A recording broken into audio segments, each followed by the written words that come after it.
রোজা মুচকি হেসে বলল, ওই শোনাটা। আমি কিছু না বলে কফি খাচ্ছি। হঠাৎ আমি বললাম, সরি। কিসের জন্য? অদ্ভুত দৃষ্টিতে তাকিয়ে বলল, না মানে কিছুক্ষণ আগে তোমার সাথে খারাপ ব্যবহার করেছিলাম না, তাই সরি। না, আমি কিছু মনে করিনি। কি অদ্ভুত মেয়ে, এত জোরে ধমক দিলাম আর এই মেয়ে বলছে কিছুই না। রোজা আমার থেকে চেপে বসলো। আমি যেই উঠতে যাব তখনই রোজা আমাকে টান মেরে বসিয়ে বলল, ওই কোথায় যাচ্ছ? রুমে। না, রুমে যাওয়ার কোনো প্রয়োজন নেই। এখানে বসে থাকো। দেখো সকালে পরিবেশটা কত সুন্দর। আমি এক মনে রোজার দিকে তাকিয়ে আছি। এই মেয়েটা অনেক অদ্ভুত আবার মায়াবীও।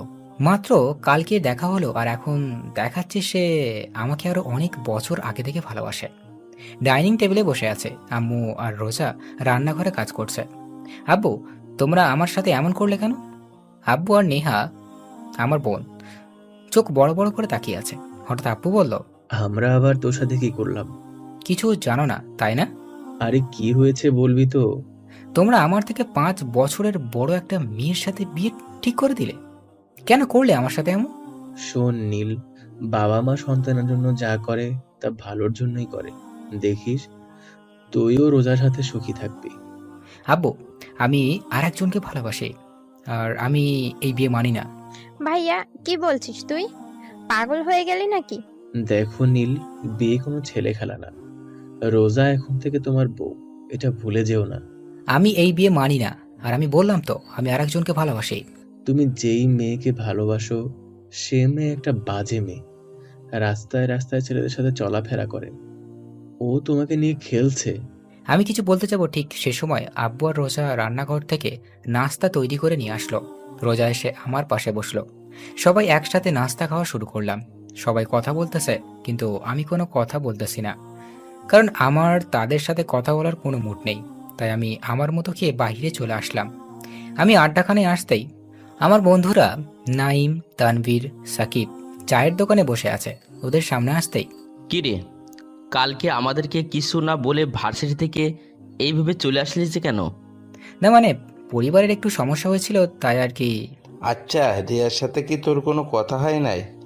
কাল থেকে ও আমাদের কল দিছে তোর কথা জিজ্ঞাসা করার জন্য। আর আমরাও তোকে কল করলাম, কিন্তু তোর ফোন বন্ধ দেখাচ্ছে। না মানে মোবাইল চার্জ ছিল না হয়তো। আচ্ছা, আগে এটা বল, তোরা আজকে আমাকে এত কথা জিজ্ঞেস করছিস কেন? না মানে, তুই তো কোনোদিন এমন করিসনি, তাই। আচ্ছা বাদ দে। ওদের সাথে আর কিছু সময় আড্ডা দিতে দিতে দুপুর হয়ে গেল। জোহরের নামাজ পড়ে বাসায় আসলাম। বাসায় আসতেই আমি আমার মোবাইলটা খুঁজতেছি, কিন্তু কোন জায়গায় পাইনি। শেষমেশ আর না পেয়ে নেহার রুমে আসলাম। নেহার রুমে এসে দেখি ও পড়তেছে। আমি ওর রুমের ভিতরে ঢুকি ওর সামনে গিয়ে ওর মাথায় আস্তে করে একটা থাপ্পড় মারলাম। পড়া বাদ দিয়ে রাগি লুক নিয়ে আমার দিকে তাকিয়ে আছে। কি চাই? কালকে আমি আমার মোবাইলটা ভেঙেছিলাম। ওটা তো কালকে আমার রুমেই ছিল, কিন্তু এখন পাচ্ছি না। বল না, তুই কি কিছু জানিস না? বললে আমি কি পাবো? তোর কি লাগবো? বেশি কিছু না, বিকেলে ঘুরতে নিয়ে যেতে হবে। ঠিক আছে, এখন বল। ভাবির কাছে। আর তোর ভাবি এখন কোথায়? রান্নাঘরে। আমি আর কিছু না বলে রান্নাঘরের সামনে চলে আসলাম। তো রান্নাঘরের সামনে এসে দেখি রোজা একটাই রান্না করছে।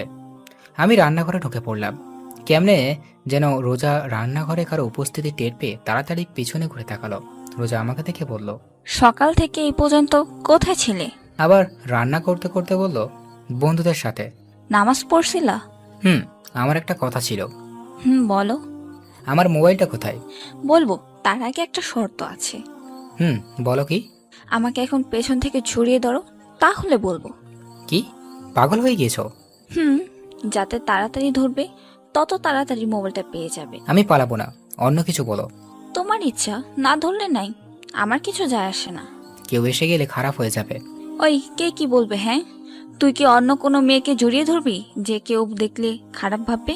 এখন চুপচাপ দাঁড়িয়ে না থেকে তুই তোর কাজ কর, না হলে চিৎকার করে সবাইকে বলবো তুই আমাকে নির্যাতন করছিস। রান্না করা বাদ দিয়ে পেছনে ঘুরে রাগী লুক নিয়ে বলল, শুরু হয়ে গেছে থ্রেড দেওয়া। বিড়বিড় করে বললাম। ওই কি বিড়বিড় করছিস? আমি আর কিছু না বলে রোজার পিছনে গিয়ে ওর 2 কাঁধে হাত দিয়ে রেখেছি। রোজা আমার হাতের স্পর্শ পেয়ে কিছুটা কেঁপে উঠল। আমি কি বলছি, আমার কাঁধ ব্যথা করতেছে। না তো। তাহলে তুই আমার কাঁধে হাত রেখেছিস কেন? আমাকে জড়িয়ে ধর, না হলে। কি আর করার, শেষমেশ রোজাকে জড়িয়ে ধরতে হলো। কিন্তু ওকে জড়িয়ে ধরতেই দুজনে কেঁপে উঠলাম। কেমন যেন এক অন্যরকম অনুভূতি। রোজা ওর কাজ না করে চুপচাপ দাঁড়িয়ে আছে চোখ বন্ধ করে। আমার মোবাইলটা কোথায়? ওটা ওটা তো ভেঙে গিয়েছিল, তাই আমি ফেলে দিয়েছি। কি, তুমি আমার মোবাইল ফেলে দিয়েছো? ওটার মধ্যে আমার সিম কার্ড ছিল, আর তুমি সেটা ফালাই দিয়েছো? আমি ওকে ছেড়ে দিয়ে বললাম। রোজা আমার দিকে ঘুরে বলল, হুম, ফেলে দিয়েছি, কারণ ওটা একটা ভাঙা মোবাইল ছিল। তাই আর আমি কি জানতাম না কি ওই মোবাইলে ভেতরে সিম কার্ড ছিল। আমি কিছু না বলে রুমে চলে আসলাম। বিকালে ব্যালকনিতে বসেছিলাম, এমন সময় নেহা আসলো। এসেই বলল, ওই ঘুরতে নিয়ে যাবি না? না গেলে হয় না? দেখ, তুই কিন্তু আমাকে কথা দিয়েছিস, এখন কথা মোতাবেক কাজ কর। আচ্ছা ঠিক আছে, তুই যা, আমি রেডি হয়ে আসছি। অল্প কিছু সময়ের মধ্যে রেডি হয়ে নিচে চলে আসলাম। নেহার জন্য অপেক্ষা করতে লাগলাম। হঠাৎ মাথায় একটা কথা আসলো। আজকে দুপুরের পর থেকে রোজা রুমে আসেনি, ওর সাথে দেখাও হয়নি। হঠাৎ নেহা আমার সামনে এসে বলল, চল ভাইয়া, আমরা রেডি। মানে? আমি আর ভাবি। কিন্তু তুই তো বলেছিলি তুই একা যাবি।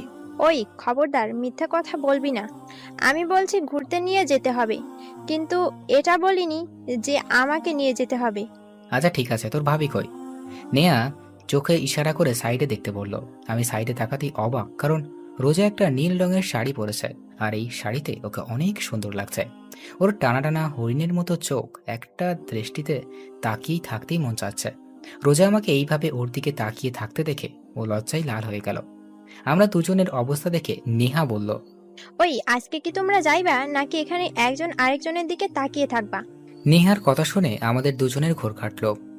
আমি গাড়ি ড্রাইভ করছি আর পেছনে রোজা আর নেহা কথা বলেই যাচ্ছে, থামার কোনো নামই নেই।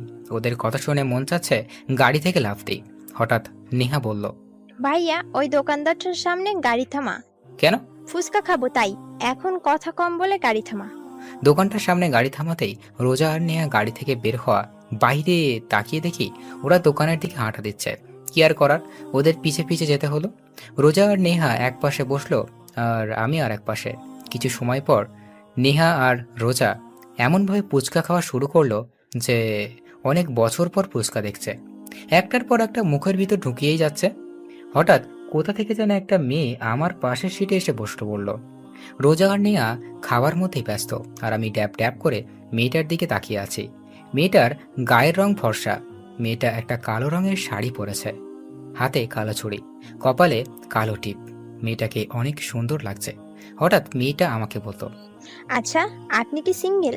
আমি আপনাকে অনেক ভালোবেসে ফেলেছি। আমি রোজা আর নেহার দিকে তাকিয়ে দেখা নেহা ফুচকা না খেয়ে ড্যাব ড্যাব করে মেয়েটার দিকে তাকিয়ে আছে, কিন্তু রোজা চুপচাপ ফুচকা খেয়েই যাচ্ছে। আমি পুরো অবাক হয়ে গেলাম। স্ত্রীর সামনে নিজের স্বামীকে অন্য মেয়ে প্রপোজ করছে, আর এই মেয়ে কোনো কিছু না করে ফুচকা খাচ্ছে। কি অদ্ভুত মেয়ে। মেয়েটা আবার বলতে শুরু করলো, আসলে আপনাকে আমার অনেক ভালো লাগছে, তাই জিজ্ঞেস করলাম। আচ্ছা, আপনার নাম্বারটা দিতে মেয়েটার কিছু না বলে হঠাৎ উঠে এক দৌড়ে দোকানের ভিতর থেকে বের হয়ে গেল। আমি মেয়েটার কাণ্ড থেকে অবাক হয়ে গেলাম। এমনভাবে দৌড় দিল যে কোনো ভূত দেখেছে। আমি নেহার দিকে তাকিয়ে দেখি ও রোজার দিকে তাকিয়ে আছে। আমি রোজার দিকে তাকাতেই আমার গলা শুকিয়ে কাঠ হয়ে গেছে, কারণ রোজা যে রিভলভারটা টেবিলের উপর রাখা, আর ও চুপচাপ ফুচকা খাচ্ছে যেন কিছুই না। নেহা এমনভাবে রোজার দিকে তাকিয়ে আছে যে ওর চোখ এখনই বের হয়ে আসবে। আমি কাঁপা কাঁপা কণ্ঠে বললাম, এটা এখানে কোথা থেকে আসলো? ভাবি তার ব্যাগ থেকে বের করলো। রোজা, নেহা আর আমার অবস্থা দেখে তো হেসে উঠল। নেহা কানে কানে কি যেন বলল। হঠাৎ নেহা চিৎকার করে বলে উঠল, সিরিয়াসলি? হুম। ও জানে? আমাকে দেখিয়ে বলল। না। বলি ওরা দুজন আমাকে দেখে হেসে গড়াগড়ি খাচ্ছে। আমার অবস্থা খারাপ। তাড়াতাড়ি করে এক গ্লাস পানি খেলাম, বিল দিয়ে এসে গাড়িতে বসলাম। আমি গাড়ি ড্রাইভ করছি আর ওরা দুইজনে কি যেন নিয়ে হাসাহাসি করছে। আচ্ছা, তুমি কি সব সময় তোমার সাথে এই রিভলভারটা নিয়ে চলাফেরা করো? হুম। ভয় করে না? যেমন? যদি কোনোদিন তোমার কাছে বন্দুক দেখো, পুলিশ তোমাকে ধরে নিয়ে যায়। আমার কথা শুনে ওরা দুজন আবার হাসাহাসি করতে গড়াগড়ি খাচ্ছে। আরও কিছু সময় ঘোরাঘুরি করে রাতে বাসায় আসলাম। রাতে রোজা ওয়াশরুমে গেছে, এই সুযোগে আমি রুম থেকে বের হয়ে নেহার রুমের সামনে আসলাম। ও রুমে এসে দেখি ও মোবাইল চালাচ্ছে। নেহা আমাকে ওর রুমে দেখে মোবাইল চালানো বাদ দিয়ে বলল, ভাইয়া, তুই কিছু বলবি? তোকে একটা কথা জিজ্ঞেস করার ছিল। বল। তোর ভাবির ওই সময় তোর কানে কানে কি বলছিল রে? সেটা তো বলা যাবে না। কেন? এটা ভাবি আর আমার সিক্রেট, তাই তোকে বলা যাবে না। আর অন্যের পার্সোনাল ব্যাপার জানতে তোর লজ্জা করে না? নেহার কথা শুনে আমি আহত দৃষ্টিতে ওর দিকে তাকিয়ে আছি। আমার বোন মির্জাফর আর আমি জানতাম না। হঠাৎ পেছন থেকে রোজা বলে উঠল। একদম ঠিক কথা বলেছ নেহা। বলেই নেহার পাশে গিয়ে দাঁড়ালো। আমি রোজার দিকে রাগী দৃষ্টিতে তাকালাম, আর কিছু না বলে রুম থেকে বের হয়ে ছাদে গিয়ে দাঁড়ালাম। কিছু সময় পর রোজাও আমার পাশে এসে দাঁড়ালো। আমি রোজার দিকে তাকিয়ে আছি। ওকে অনেক মায়াবী লাগছে। মেয়েটাকে বোঝা প্রচুর মুশকিল। এমন মনে হয় মেয়েটার মনে অনেক রহস্য লুকানো। হঠাৎ রোজা বলল, রাতে এই পরিবেশটা অনেক ভালো লাগে, তাই না? আকাশের দিকে তাকিয়ে বলল। রোজার দিকে তাকিয়ে বললাম, জানো, আমার একটা ফ্রেন্ড ছিল, ওর সাথে সব কিছু শেয়ার করতাম। প্রতিদিন রাতে ওর সাথে ছাদে বসে অনেক আড্ডা দিতাম। ওকে ছাড়া আমার একদিনও ভালো লাগতো না। কিন্তু এইটুকু বলেই রোজা কাঁদতে কাঁদতে ফ্লোরে বসে পড়ল। ও এমনভাবে কান্না করছে যে ওর জীবন থেকে বেশ মূল্যবান কিছু হারিয়ে ফেলেছে। ওর এইভাবে কান্না কেন জানি আমার সহ্য হচ্ছে না। বুকের ভিতর কেমন যেন লাগছে। আমি রোজার পাশে বসে ওর কাঁধে হাত রাখলাম। কি হয়েছিল সেই দিন, আর তুমি এমনভাবে কান্না করছো কেন? রোজা কিছু না বলে আমাকে আষ্টে পিষ্টে জড়িয়ে ধরলো আর আরো জোরে কান্না করতে লাগলো। কান্না করতে করতে হঠাৎ রোজা বলল, আমার একটা কথা রাখবি? বলো। কখনো আমাকে একা রেখে চলে যাবে না তো? রোজার কথা শুনে আমি চুপ হয়ে গেলাম। ওর এই প্রশ্নের জবাব কি দিব সেই উত্তর আমার কাছে নাই। কি হলো, বললা না? তুমি কি কখনো আমাকে ছেড়ে চলে যাবে? আমি চোখের পানি কেন জানি আমার সহ্য হচ্ছে না। কোনো এক মায়ার দৃষ্টি হচ্ছে। ওর কান্না মাখা মুখ আমি বলেই উঠলাম, না, কোনো দিনও তোমাকে ছেড়ে যাবো না, সব সময় তোমার পাশে থাকবো। রোজা কিছু না বলে আমার বুকে মাথা রেখে বসে থাকলো। আর আমি ভাবতে লাগলাম, আমি তো অন্য কাউকে ভালোবাসি, তাহলে রোজাকে এই কথা কিভাবে বলতে পারলাম? রোজা নিশ্চুপ। রোজা রোজা এখনো নিশ্চুপ থাকায় বুঝতে পারলাম ও ঘুমিয়ে পড়েছে। রাত 11টা বেজে গেছে, আর আকাশের অবস্থা দেখে বোঝা যাচ্ছে বৃষ্টি আসতে পারে। তাই বেশি দেরি না করে রোজা সাবধানে কোলে তুলে নিলাম। ছাদ থেকে নেমে রুমে যাচ্ছে, এমন সময় আমাদের সামনে নেহা এসে হাজির। তো এত রাতে কোথা থেকে আসা হলো? চুপ, আসতে বল। রোজা ঘুমিয়ে পড়েছে। ফিসফিস করে বললাম, ওহ, তুই কি করছিস?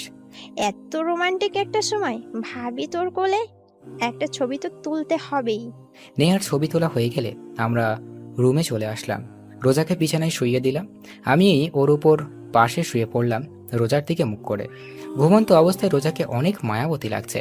কান্না করার ফলে ওর দু চোখ ফুলে গেছে, নাক লাল হয়ে গেছে। ওকে দেখে আমার একরকম অন্যরকম অনুভূতি কাজ করছে। কেন যেন এখন আর রিয়ার কথা মনে পড়ছে না। মন চাচ্ছে রোজার সাথেই থাকি সব সময়। এই সব ভাবতে ভাবতে কখন যে ঘুমিয়ে পড়লাম মনেই নেই। সকালে ঘুম থেকে উঠে দেখলাম রোজা আমার বুকের উপর মাথা রেখে গুটি সুটি মেরে শুয়ে আছে। রোজাকে বুকের উপর থেকে সরিয়ে একপাশে শুয়ে দিলাম। আমি উঠে ওয়াশরুমে চলে আসলাম। কিছু সময় পর ফ্রেশ হয়ে নিচে আসলাম। কি রে, রোজা কোথায়? ও ঘুমাচ্ছে। ও, এখন কি ভার্সিটিতে যাবা? নেহা কি যাবে না? নেহা তোর ফ্রেন্ডের সাথে চলে গেছে।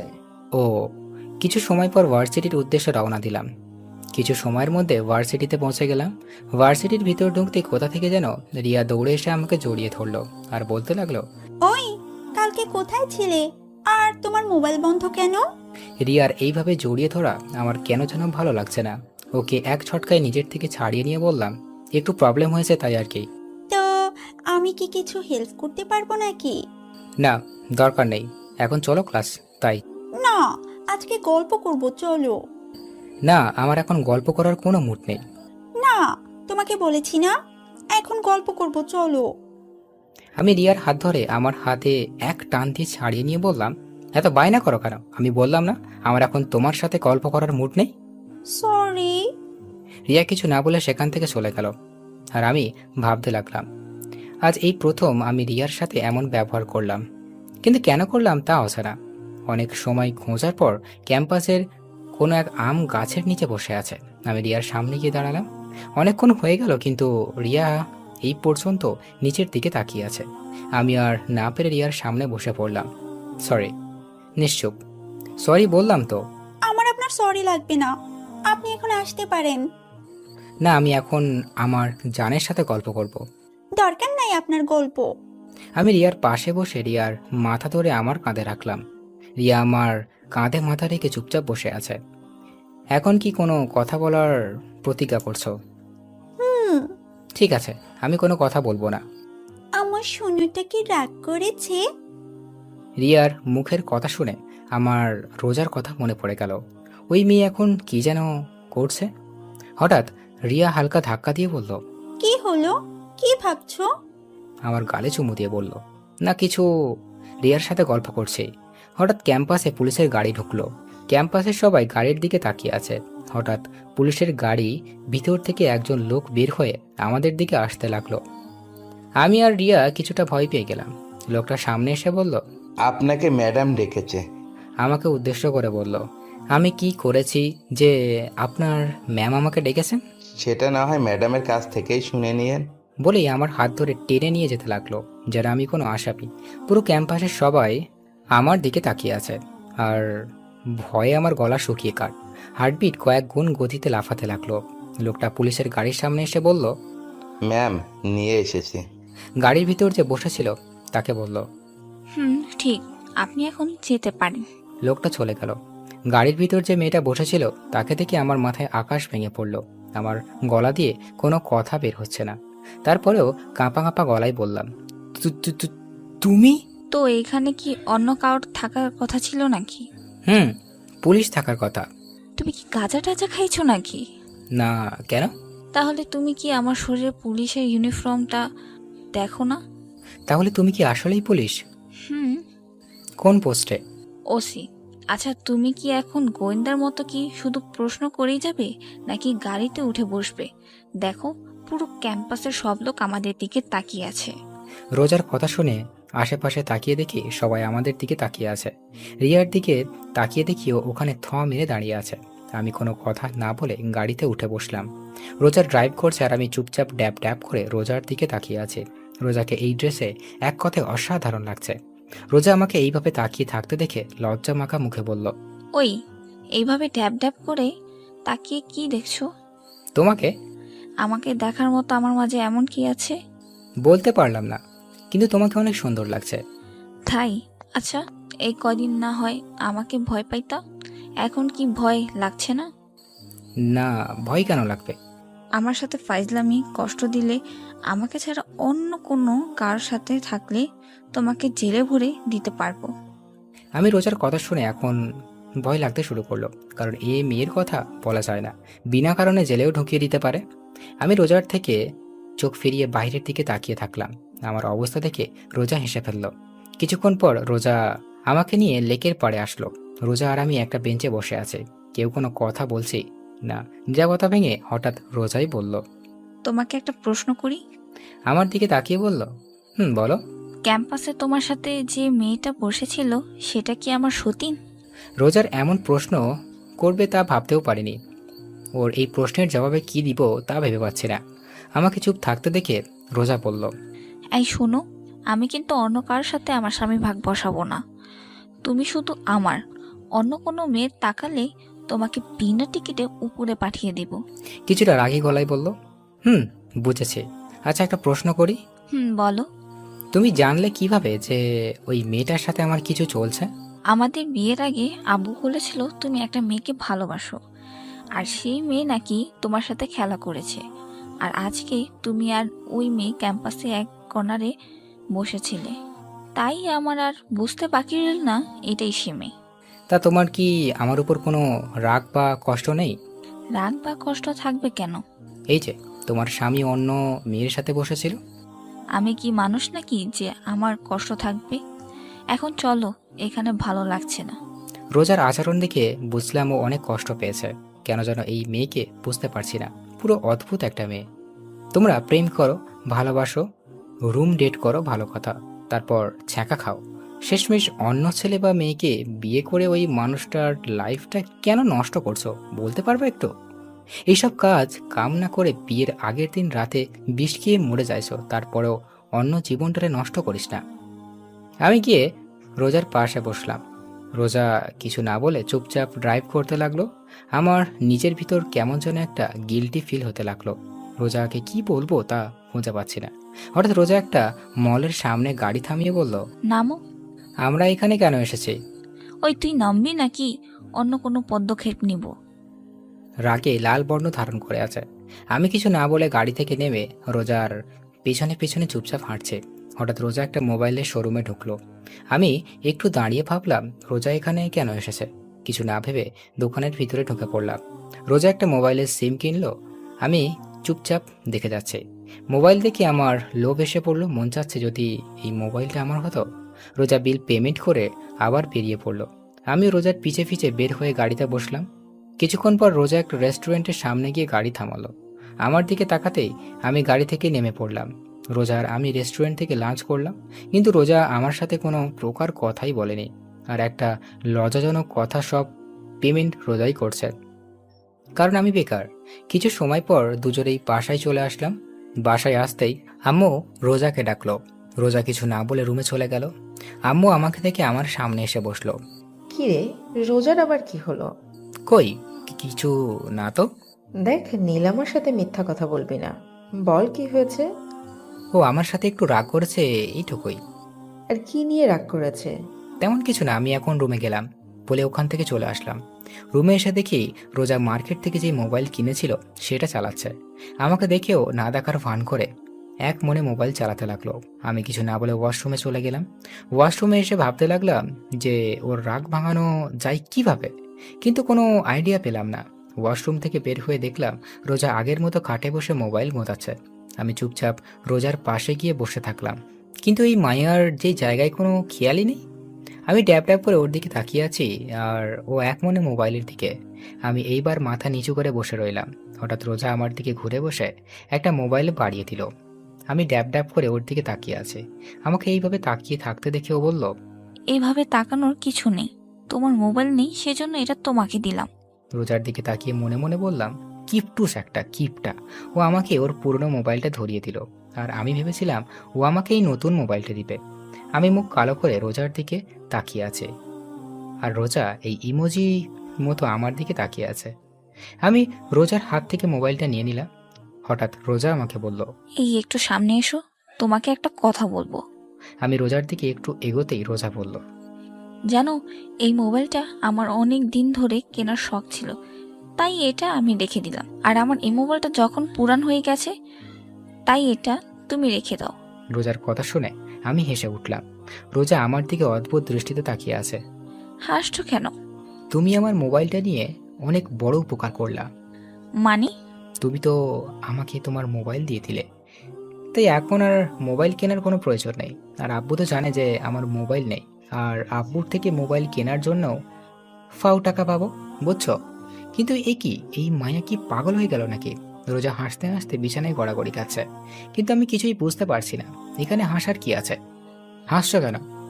দাঁড়াও, আগে হেসে নেই, তারপর বলছি। আমি কি কোনো জোকস করেছি? হুম। কি? রোজা একটু হাসি থামিয়ে বলল, তোমার মতে আমি কি আমার টাকা দিয়ে মোবাইল কিনেছি? হুম। এই মোবাইল কেনার টাকা আব্বু আমাকে দিয়েছে, আর বলেছিল তোমাকে একটা ভালো মোবাইল কিনে দিতে। এখন হয়তো বুঝেছো। বলেই আবার হাসতে লাগলো। আমার আব্বুর টাকা দিয়েছিল আমাকে মোবাইল কিনে দিতে? তোমার আব্বু দিয়েছে। আমি বুকে হাত দিয়ে বিছানায় চিত হয়ে শুয়ে পড়লাম আর বলতে লাগলাম, আমার টাকা আমার মোবাইল, অনেক বড় একটা শখ খেয়েছি। আমার অবস্থা দেখে রোজা আমার সামনে এসে বসলো। কি হয়েছে তোমার? এমন করছো কেন? কিছুটা ঘাবড়ে গিয়ে বলল, আমার টাকা আমার মোবাইল। আচ্ছা, টাকা বদলে অন্য কিছু দিলে হবে নাকি? এই মোবাইলটা আমাকে দিলে খুশি হতাম। না, তা হবে না, অন্য কিছু লাগলে বলো। না, আমার অন্য আর কিছু লাগবে না বলে যে উঠতে নিব, রোজা আমার বাম হাত ধরে টেনে আমার উপর শুইয়ে দিল। আমার বুকের উপর উঠে বসলো আর বলতে লাগলো, ওই কি, কোথায় যাচ্ছো? ও ওয়াশরুমে যাচ্ছিলাম। কিছু সময় আগে না ওয়াশরুমে গিয়েছিলে? আবার যেতে মন চাচ্ছিল। কেন, ওয়াশরুমে কি ওই ডাইনি বুডি রিয়া আছে নাকি? কি বললি, আবার বলতো। না মানে কি না মানে মানে বলছিস, ভালো মতো বল। আমি যে কিছু বলতে যাব তার আগেই রোজা ওর মুখ আমার মুখের সামনে নিয়ে আসলো। রোজার নিঃশ্বাস আমার মুখে পড়ছে আর আমার নিঃশ্বাস রোজার মুখে। রোজা কিছুটা কেঁপে উঠল। ও এক দৃষ্টিতে আমার চোখের দিকে তাকিয়ে আছে। আমার চোখ সরিয়ে নিলাম। যেই রোজা সরাতে যাব তার আগেই রোজা আমার ঠোঁটের উপর ওর ঠোঁট নিয়ে নিল। প্রায় 6 মিনিট পাগলের মতো কিস করার পর হঠাৎ আমার নিঃশ্বাস বন্ধ হয়ে যাচ্ছিল, তাই রোজাকে ধাক্কা দিয়ে সরিয়ে ফেললাম। দুজনে হাঁপাতে লাগলাম। রোজা বলল, ওই তুমি আমাকে সরালে কেন? এমন পাগলের মতো কেউ কাউকে কিস করে? আর একটু হলেই তো আমি মরে গিয়েছিলাম। আমার স্বামীকে আমি মেরে ফেলবো নাকি কিস করব তাতে তোমার কি? আচ্ছা, তোমার কি লজ্জা করে না? কেন লজ্জা করবে? তোমার থেকে বয়সে একটা ছোট ছেলেকে কিস করতে? আর এই বয়সে কম ছেলেটা আমার স্বামী, তাই আমার যা মন চাইবে তাই আমি করব। বলেই রোজা চলে গেল। আমি ছাদে চলে আসলাম। ছাদে এক কোণায় দাঁড়িয়ে ভাবতে লাগলাম, এমন মনে হচ্ছে রোজার জন্য আমার ভালোবাসা জন্ম নিয়েছে। ওর এই পাগলামিরগুলো যেন কেন ভালো লাগছে। তাহলে কি আমি রোজাকে ভালোবেসে ফেলেছি? কিন্তু আমি তো রিয়াকে ভালোবাসি। রাতে সবার সাথে খাওয়া দাওয়া করে রুমে এসে খাটে বসে রোজার দেওয়া মোবাইলটা হাতে নিয়ে দেখতে লাগলাম। আর ভাবছি মোবাইলটা চালু করব নাকি। বেশি কিছু না ভেবে মোবাইলটা অন করলাম। মোবাইলের ওয়ালপেপার দেখে আমি একটু অবাক হলাম। যেদিন রাতে নেহা আমার আর রোজার যে ছবিটা তুলেছিল সেটা দিয়ে রেখেছে। তার মানে সেই রাতের ঘটনাটা রোজা নেহার থেকে শুনেছে। ওসব ভাবছি হঠাৎ রোজা রুমে ঢুকলো। কিছু না বলে রুমের দরজা লাগিয়ে আমার সামনে এসে বসলো। আমি এখন ঘুমাবো। তো ঘুমিয়ে যাও, আমি কি তোমাকে ধরে রাখছি নাকি? তুমি কি ঘুমাবে না? হুম। তাহলে ঘুমাও, এত রাতে ফোন চালাচ্ছ কেন? তুমি ঘুমিয়ে পড়ো, আমি একটু পর ঘুমাবো। বুঝেছি, ভালোভাবে বললে হবে না? বলেই রোজা খাটের উপর উঠে পড়ে আমার হাত থেকে মোবাইলটা নিয়ে নিল।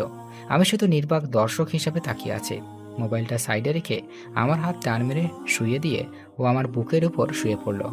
আমি এখনো নির্বাক দর্শক হিসাবে তাকিয়ে আছি। এটা কি হলো? কোথায় আবার কি হলো? তুমি আমার উপর কেন শুয়েছ? বিছানায় তো বালিশ আছে, ওখানে শোও। আমার বালিশ শুধু তুমি। হ্যাঁ? এই নয়, হ্যাঁ। এখন কথা কম বলে শুয়ে পড়ো, অনেক রাত হয়েছে। আমি আর কিছু বললাম না, কারণ এই মেয়ের সাথে কথাই পেরে ওঠা অসম্ভব। কিছুক্ষণের মধ্যে আমরা ঘুমিয়ে পড়লাম। সকালে ঘুম থেকে উঠে দেখলাম রোজা প্রতিদিনের মতো আমার বুকের উপর মাথা রেখে শুয়ে আছে। আজকে কেন জানি ওর এইভাবে শুয়ে থাকা আমার ভালো লাগছে। আমার ডান হাতটা দিয়ে ওর মুখের উপর আসা চুলগুলোকে ওর কানের পেছনে খুঁজে দিলাম। ও কিছুটা নড়ে উঠল। কিছুক্ষণ এক দৃষ্টিতে ওর দিকে তাকিয়ে থাকলাম। ওকে অনেক রূপবতী দেখাচ্ছে। রোজাকে সাবধানে বুকের উপর থেকে উঠিয়ে সাইডে শুইয়ে দিলাম। আমি ওটা ফ্রেশ হয়ে নাস্তা করে ভার্সিটির উদ্দেশ্যে বেরিয়ে পড়লাম। রিয়াকে কি বলবো তা ভাবতে ভাবতে ভার্সিটির সামনে চলে আসলাম। ভার্সিটির সামনে আসতে দেখলাম রিয়া গেটের সামনে দাঁড়িয়ে আছে। ওকে দেখে বোঝা যাচ্ছে ও কারোর জন্য অপেক্ষা করছে। হঠাৎ রিয়া আমাকে দেখে আমার সামনে দৌড়ে আসলো আর এসে বলতে লাগলো, তুমি ঠিক আছো তো? কি হয়েছে তোমার? এমন দেখাচ্ছে কেন তোমাকে? কালকে ওই পুলিশ তোমাকে ধরে নিয়ে গেল, সেটা নিয়ে আমি অনেক টেনশনে ছিলাম। ও, ওটা আমার এক পরিচিত কাজিন ছিল। ও, আমি তো ভয় পেয়ে গিয়েছিলাম। আচ্ছা এটা বলো, এখানে কার জন্য অপেক্ষা করছিলা? তোমার জন্য অপেক্ষা করছিলাম। কেন? আজকে সারা দিন তোমাকে নিয়ে ঘুরবো। তাই? হুম। তো কোথায় যাইবা এখন? লেকের পাড়ে যাব, চলো। ঠিক আছে চলো। আমি আর রিয়া রিকশায় উঠলাম। রিকশা চলছে তার আপন গতিতে। রিয়া আমার এক হাত চাপড়ে ধরে বসে আছে। ও এইভাবে আমার হাত ধরে থাকা কেন জানি ভালো লাগছে না। কিছু সময়ের মধ্যে লেকের পাড়ে এসে বসে পড়লাম। রিকশা ভাড়া মিটিয়ে আমি আর রিয়া পাশাপাশি হাঁটছে। হঠাৎ রিয়া বলল, চলো এখানে বসি। ঠিক আছে। রিয়া আর আমি পাশাপাশি বসলাম। অনেক সময় হয়ে গেল কিন্তু দুজনেই চুপচাপ বসে আছে। কিছু সময় পর হঠাৎ রিয়া বলল, একটা কথা জিজ্ঞেস করার ছিল। বলো, কি জিজ্ঞেস করতে চাও? সত্যি কথা বলবে তো? বলো, কি এমন কথা? তুমি কি আমার থেকে কিছু লুকাচ্ছ? আমি রিয়ার কথার উত্তরে কি দিব সেটাই ভাবছি। ওকে কি সত্যিটা বলে দিব নাকি? আমাকে চুপ থাকতে দেখে রিয়া বলল, কি হলো, কি ভাবছো? না কিছু না। তুমি কি বলছিলে? আমি বলেছিলাম যে তুমি কি আমার থেকে কিছু লুকাচ্ছ। না মানে আমি আবার তোমার থেকে কি লুকাবো? না মানে তুমি কিছুটা বদলে গিয়েছো, আগের মতো আর নেই। আমি আগের মতোই আছি। আচ্ছা, বাদ দাও এই টপিক। দুজনে আবার চুপচাপ হয়ে গেলাম। কেউ কোনো কথা বলছি না। আবার কিছু সময় পার হয়ে গেল। হঠাৎ আমার মোবাইলে কল আসলো। মোবাইলের স্ক্রিনে তাকিয়ে দেখি আননোন নাম্বার থেকে কল আসছে। আমি তো এই সিম কার্ডের নাম্বার কাউকে দিইনি, তাহলে কে কল দিল? এইসব ভাবতে ভাবতে কলটা কেটে গেল। এটা দেখে রিয়া বলল, কি ব্যাপার, কলটা ধরলে না কেন? আমি কিছু বলতে যাব তার আগে আবার কল আসলো, সেই একই নাম্বার থেকে। রিয়ার থেকে কিছুটা দূরে গিয়ে কলটা রিসিভ করলাম। রিসিভ করতেই, ওই কই তুমি? কি আপনি আর কাকে কল দিয়েছেন? ওই আমি রোজা। রোজা? আমি। এখন কই তুমি? আমি তো এখন ভার্সিটি আছি। সত্যি তো? হুম। ঠিক আছে, বাই। রোজা কলটা কেটে দিল। রোজার গলার আওয়াজ শুনে মনে হলো ও কান্না করছে। হঠাৎ রিয়া আমার পাশে এসে দাঁড়ালো। কি ব্যাপার, কে কল করেছিল? আব্বু। মিথ্যা বললাম। ও, কি বললো? তেমন কিছু না, এমনি কল দিয়েছিল। তুমি আমার থেকে কিছু লুকাচ্ছ না তো? আরে বাবা, আমি আবার কি লুকোবো? আচ্ছা, এখন কি খাবে বলো? চলো ফুচকা খাবো। ঠিক আছে চলো। তারপর রিয়া আর আমি ফুচকার দোকানে ঢুকলাম। রিয়া ফুচকা খাচ্ছে আর মাঝে মাঝে আমার মুখে একটা ফুচকা তুলে দিচ্ছে। ওর সাথে সময় কাটাতে আমার অনেক ভালো, কিন্তু কেন যেন ভালো লাগছে না। মনে শুধু রোজার সাথেই কথা মনে পড়ছে। হঠাৎ মনে পড়লো এতক্ষণ তো ভার্সিটির সময় শেষ। হঠাৎ আমার মোবাইলে আবার কার যেন কল আসলো। পকেট থেকে মোবাইলটা বের করে স্ক্রিনে তাকিয়ে দেখি রোজা আবার কল করেছে। কিছু না ভেবে কলটা কেটে দিলাম। কলটা কেটে দিয়ে রিয়াকে বললাম, রিয়া, আমার এখন যেতে হবে, একটা জরুরি কাজ আছে। না, আজকে আমরা সারাদিন ঘুরবো। তোমাকে আজকে সারাদিন আমার সাথে থাকতে হবে। রিয়া প্লিজ বোঝার চেষ্টা করো, আমার এখন যেতে হবে। রিয়া হালকা কেঁপে উঠল, কারণ আমি কখনো ওর সাথে এভাবে কথা বলিনি। আচ্ছা ঠিক আছে, যাও। আর সরি। আমি বুঝতে পারলাম ওর সাথে এমনভাবে কথা বলা ঠিক হয়নি। আমি রিয়াকে বুকের সাথে জড়িয়ে ধরে বললাম, সরি, প্লিজ কষ্ট পেও না, একটু রাগ উঠে গিয়েছিল। নিশ্চুপ। প্লিজ সোনা, কথা বলো প্লিজ। তুমি বদলে গিয়েছো, তুমি আর আগের মতো নেই। বলেই রিয়া সেখান থেকে চলে গেল। আমি বিল পেমেন্ট করে দোকান থেকে বের হয়ে আসলাম। রাস্তায় এসে দাঁড়িয়ে আছে, নিজের উপর প্রচুর রাগ হচ্ছে, কিন্তু কারণ খুঁজে পাচ্ছি না। হঠাৎ আমার মোবাইলে রোজা কল আসলো। আমি কল রিসিভ করেই বললাম, আচ্ছা কি সমস্যা আপনার বলেন তো? মানে? এত কল করছেন কেন? না মানে অনেক সময় হয়ে গেছে, ভার্সিটি থেকে আসছো না, তাই ফোন করেছি। আমি কি যেন আপনার কথা চলবো নাকি? আমার যখন বাসায় আসতে মন চাইবে আমি তখনই আসবো। আর শোনেন, আমাকে কল দিয়ে বেশি বিরক্ত করবেন না। বলেই কল কেটে দিলাম। অনেক রাগ হয়েছে রোজার উপর। কেন সে আব্বু এই মেয়েটার সাথে আমার বিয়ে দিল? কয়েকদিনের মধ্যেই আমার আরামের জীবনটাকে তছনছ করে দিল। যত তাড়াতাড়ি সম্ভব এই মেয়েকে আমার জীবন থেকে সরাতেই হবে। মোবাইলটা অফ করে দিলাম। আনমনে রাস্তায় হাঁটতে লাগলাম। এইভাবে রাত 11টা বেজে গেল। এখন আর রাগ নেই, এখন শুধু ভয় করতেছে বাসায় গেলে আব্বুকে কিভাবে ম্যানেজ করব। ভয়ে ভয়ে বাসার দিকে পা বাড়াতে লাগলাম। কিছু সময়ের মধ্যে বাসায় পৌঁছালাম। ডুপ্লিকেট চাবি দিয়ে বাসার দরজা খুলে হলরুমে আসতেই সিঁড়ি দিয়ে উঠতে যাব, হঠাৎ ডাইনিং টেবিলে দিকে চোখ যেতেই দেখলাম রোজা চেয়ারে বসে টেবিলের উপর মাথা রেখে শুয়ে আছে। ওকে দেখে মনে হচ্ছে ও অনেক সময় ধরে এখানে বসেছিল। ওর জন্য একটু খারাপ লাগলো। আস্তে আস্তে রোজার দিকে এগিয়ে গেলাম। রোজার পাশের টেবিলে বসে টেবিলে নক করলাম। 4 থেকে 5 বার টেবিলে আওয়াজ করার পর রোজার ঘুম ভাঙল। হলরুমের লাইট জ্বালানোই ছিল। রোজা ওর মুখ তুলতেই আমার কলিজা কেঁপে উঠল, কারণ রোজার চোখে নিচে কালি পড়ে গিয়েছে। দু চোখে একেবারে ফুলে গেছে। নাক ও গালের একেবারে লাল হয়ে আছে। যে মেয়েকে আমি সকালে ভালো দেখেছিলাম, সেই মেয়ের অবস্থা দেখে আমার পায়ের নিচের থেকে মাটি সরে গেল। আমি এক দৃষ্টিতে রোজার দিকে তাকিয়ে আছি। হঠাৎ রোজা বলল, ও তুমি আসছো, বসো, তোমাকে খাবার দিচ্ছি। এক দম নরম গলায় বলল। বলি একটা প্লেটে খাবার বাড়তে শুরু করলো। রোজাকে দেখে অবাক না হয়ে পারছি না, কারণ যে মেয়ে আমাকে কথায় কথায় থ্রেট দিত, একটু ভুল করলেই আমার অবস্থা টাইট করে দিত, আর আজ আমি সারাদিন বাইরে ছিলাম, ওর কলও রিসিভ করিনি। কোথায় ও আমার উপর রেগে থাকবে, কিন্তু তা না করে ও একেবারে শান্ত হয়ে আছে। আমার একটু ভয় হতে লাগলো, কারণ রোজার এই রূপ আমার মোটেও সুবিধা মনে হচ্ছে না। আর ওর চেহারাটার অবস্থা এমন কেন? হঠাৎ রোজা বলল, কি হলো, কি দেখছো? খাবার খাচ্ছ না কেন? আমি কিছু না বলে চুপচাপ খাবার খেতে লাগলাম। কি বলবো ওকে সেটাই ভেবে পাচ্ছি না, কারণ সকাল ওর সাথে যেভাবে কথা বলেছিলাম তা ভেবে বুঝতে পারছি কি থেকে কি শুরু করব। হঠাৎ আমি নিচের দিকে তাকিয়ে বলতে লাগলাম, সরি, আসলে আজকে তুমি যখন কল দিছিলে তখন আমার মুড একটু খারাপ ছিল। আর সে সময় তুমি কল দিয়েছিলে, তাই তোমাকে একটু বেশিই বলে ফেলেছিলাম। প্লিজ আমাকে মাফ করে দাও। আমি কথাগুলো বলতে বলতে রোজার দিকে তাকিয়ে দেখি ও আবার টেবিলের উপর মাথা রেখে ঘুমিয়ে পড়েছে। আমি টেবিল থেকে উঠে হাত ধুয়ে আসলাম, রোজার সামনে এসে দাঁড়িয়ে রইলাম। এই মেয়েটা এমন অদ্ভুত কেন, যে কোনো জায়গায় ঘুমিয়ে পড়ে। এখন আবার ওকে কোলে করে রুমে নিয়ে যেতে হবে। মুচকি হেসে যেই রোজার শরীরে যেই হাত রাখলাম, তেমন আমি 2 কদম পিছিয়ে চলে গেলাম, কারণ রোজার শরীর ঝড়ে পড়ে যাচ্ছে। আমি অনেক ঘাবড়ে গেলাম। এখন কি করব কিছুই মাথায় আসছে না। আমি তাড়াতাড়ি করে রোজার কাছে গিয়ে ওকে কোলে তুলে নিলাম। রোজাকে কোলে নিয়ে রুমে চলে আসলাম। আসতেই রোজাকে বিছানায় শুইয়ে দিয়ে দৌড়ে গিয়ে ওয়াশরুমে চলে গেলাম। একটা বালতির মধ্যে পানি এনে কাপড় দিয়ে রোজার মাথায় জল পট্টি দিতে লাগলাম। হঠাৎ খেয়াল করলাম রোজা কাঁপছে। বিছানায় সাইড থেকে কম্বলটা নিয়ে রোজার গায়ে জড়িয়ে দিলাম। রোজা কম্বলটা আষ্টে পিষ্টে জড়িয়ে ধরল, আর আমি ওর মাথার পাশে বসে জলপট্টি দিতে লাগলাম। আর ভাবতে লাগলাম, যেই রোজা আজকের এই অবস্থা, তার একমাত্র তাই আমি। আমার জন্যই হয়তো এমন হয়েছে। আজকে ওকে শুধু শুধু এতগুলো কথা শুনিয়েছিলাম। সারাটা দিন মেয়েটা কতবার কল করেছিল, কিন্তু একটা বারও ওর কল রিসিভ করিনি। কত যেন কষ্ট পেয়েছে। আর গাধার মতো এসে আমি ওকে ছুঁয়ে খেতে বসে গেলাম। একটা বারও জিজ্ঞেস করলাম না যে তুমি খেয়েছো কিনা। নিজের উপর অনেক রাগ হতে লাগলো।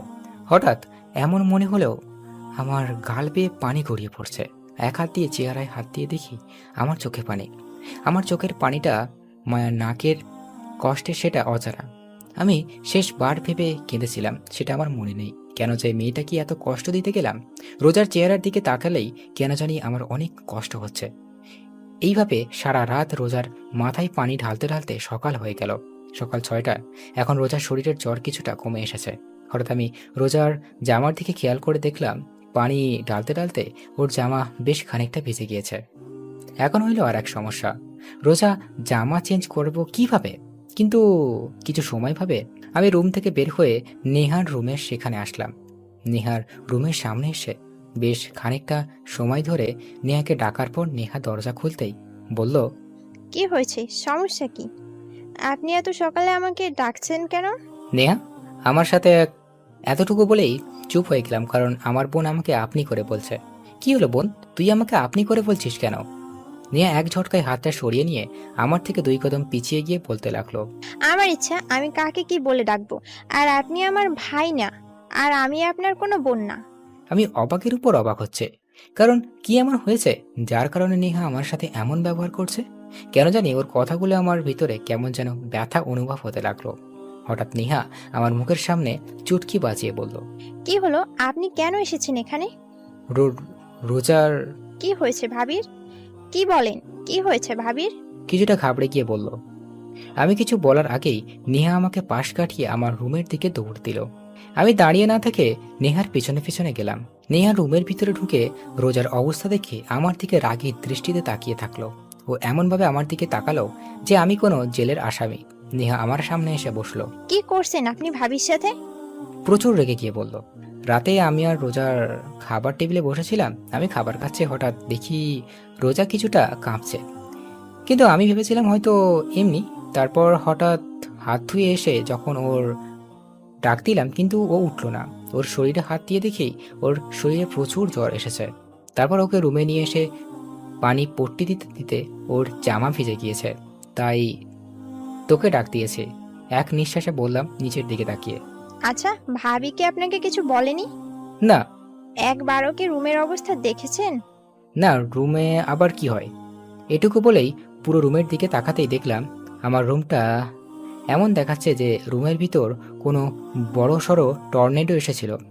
রুমের প্রত্যেকটা জিনিস ভেঙে ফেলেছে।